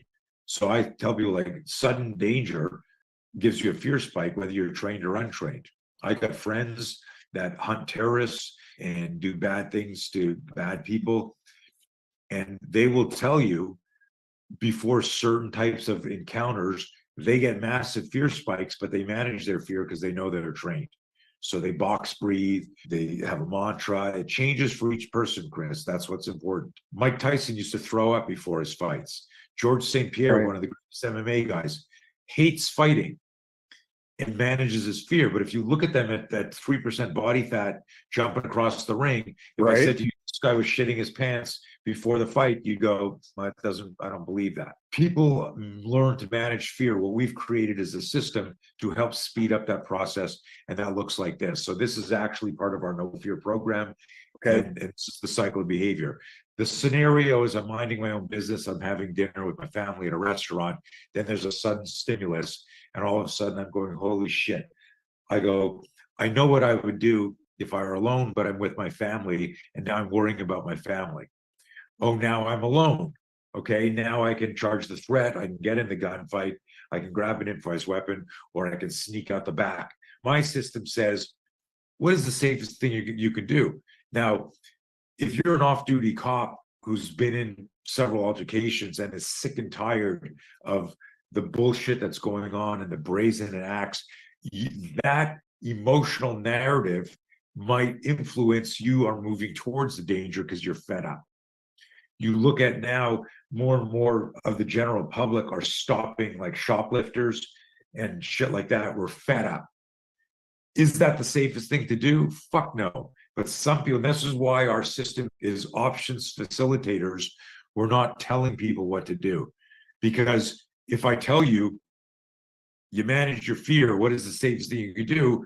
You might go, the safest thing I can do is ignore this, but I'm fed up and I'm doing this. My indignation and my disgust at some of the behaviors is now compelling me to move towards the danger. Does that make sense? Because Yeah. there's got to be, from a professional standpoint, for you and me, we're not telling anyone what to do.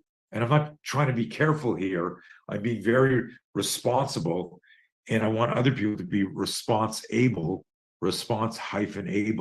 That makes you responsible. But I want people to think about the stuff. So the next block is, how do I navigate the fear loop, which is identified by the red? And then how do I get back into action? And action here, represented by the green or the yellow, is the duress path. The duress path represents I hope this fucking works. I'm nervous, but I'm moving. Getting off the proverbial X means get out of the fear loop. The fear loop means I'm standing here and I'm metaphorically a stationary target.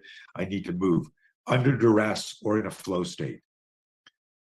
The next stage, once I've navigated fear, is understanding the timeline of violence. And the timeline of violence looks like this: D1, and the numbers are arbitrary, where I go, D1 is like 2 minutes long, meaning I'm driving and I think I'm being followed. And then I drive into the gas station, and then the bad guy or the car I thought was following me follows me in. And I sit there for a second, and my cognitive dissonance, or I go, well, I'm carrying a knife or a gun, or they wouldn't do this in public, or I'm just imagining this, right? I get up and I get in there. Next thing I know, I am the target and I'm diffusing it.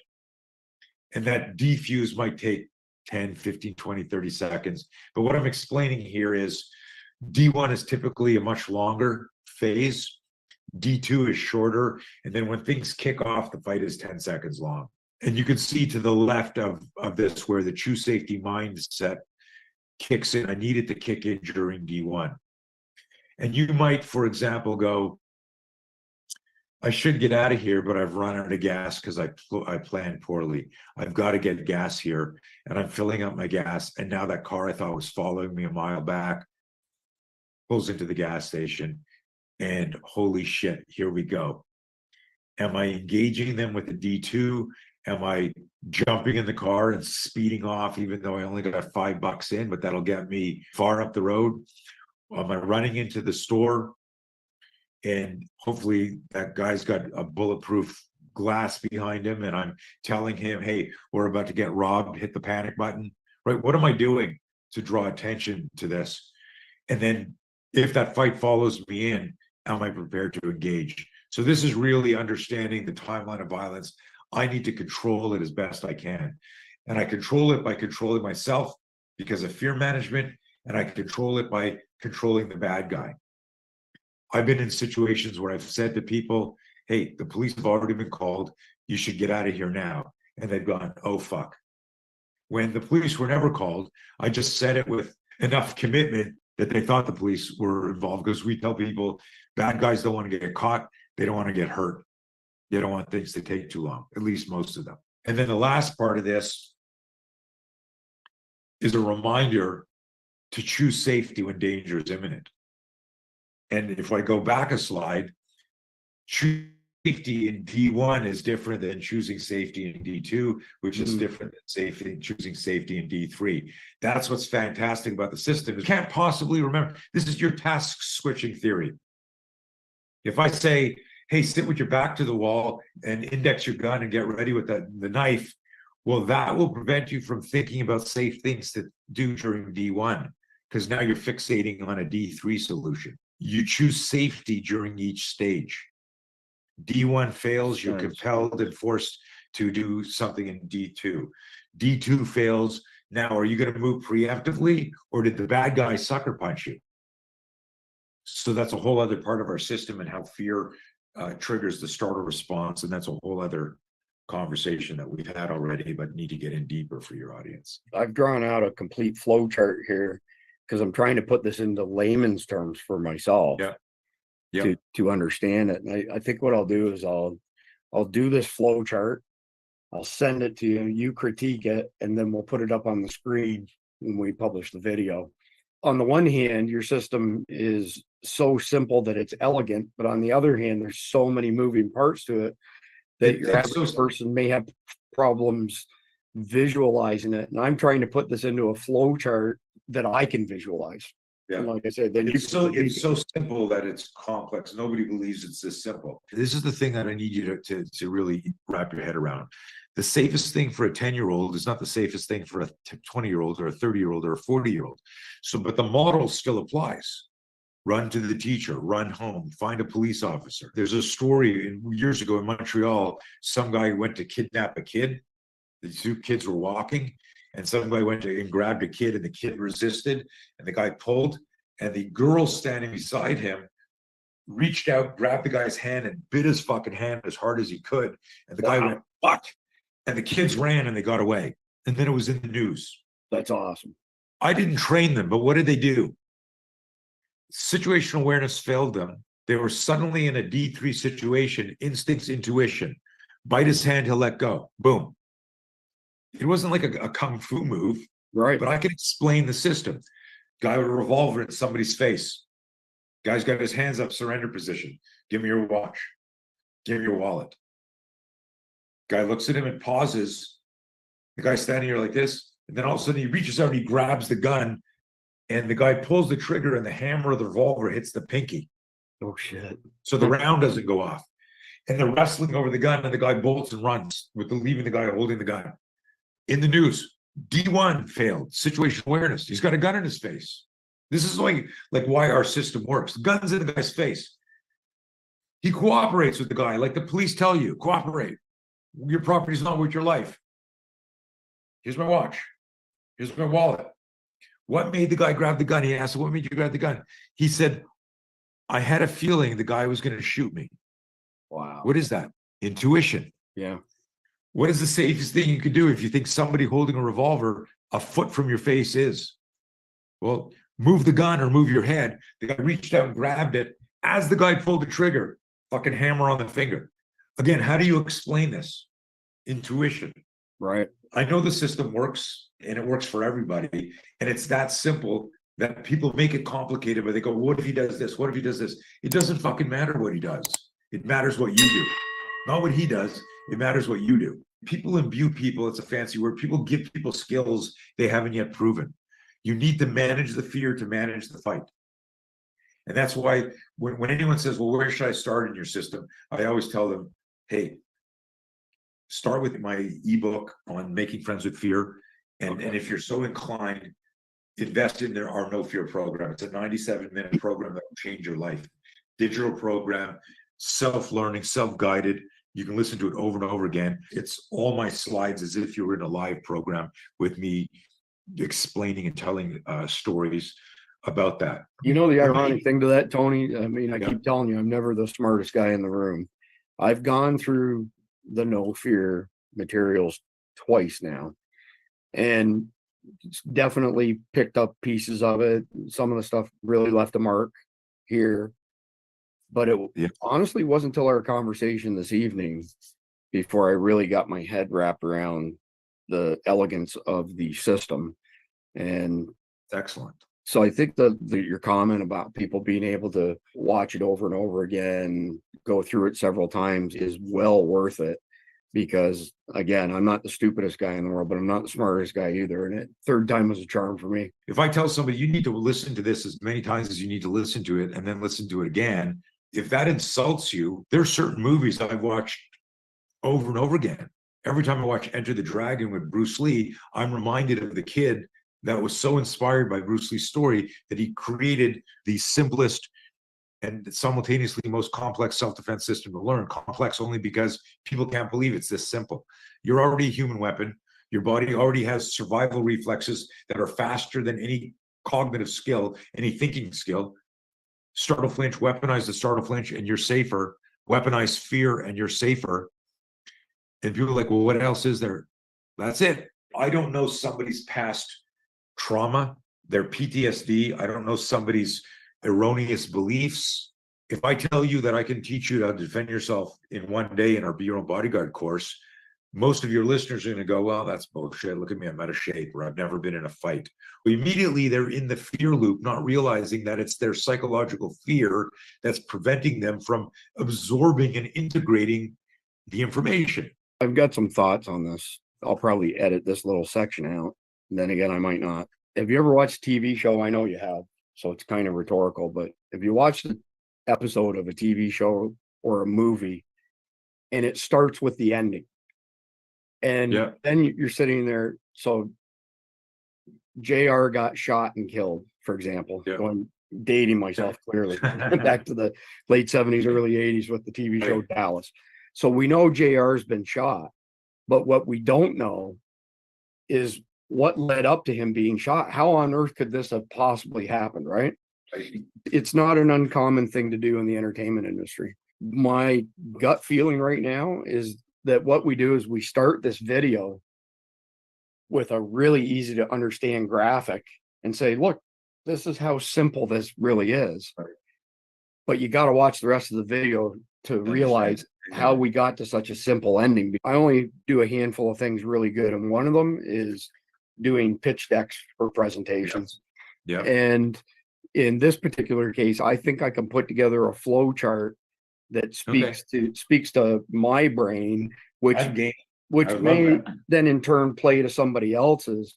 But again, I want to start with the conclusion. Then they can watch the rest of the video to figure out how the heck we got to the conclusion. I dig it. Become a Survival Dispatch Insider. We bring together survival enthusiasts and preppers to share knowledge and skills, which means you can enhance your preparedness for emergencies and ensure the safety of your community. The results you'll get improve your emergency preparedness by learning skills and strategies from experienced preppers. Build lasting connections with like-minded individuals to share your passion for safety and readiness. Access a wealth of knowledge and resources to assist you in protecting you and your community in certain situations. Go to survivaldispatch.com to get started.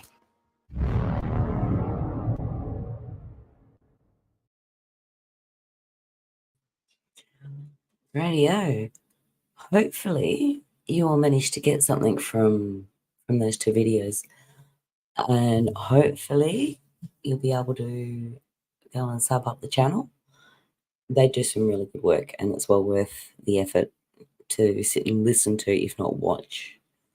They've been going daily, so it's definitely worth a listen. I would also recommend going and checking out that training. I'll drop the link at the end of the first video. There's a lot of free resources there. And Suppress Strats, which is Greyman Briefing, they do your pocket kits and your wallet kits as well. Definitely worthwhile looking at. If affordability can be an issue, obviously, at this day and age, but it's also good to give ideas on what to keep in your wallets, how to store things, what you might need in emergency situations. So hopefully there's something in here for everyone to take on board. Okay, that's it for today. I want to thank everybody and a couple of new faces. Appreciate you jumping in and saying hello in chat. Always welcome. We won't be having a Beyond the Fear show tomorrow due to previous commitments. Tuesday will be the next version out on Life's Bullshit, 2 o'clock Eastern Standard Time, emergencies permitting. Other than that, enjoy the rest of your day, guys. Have a good one. Bye.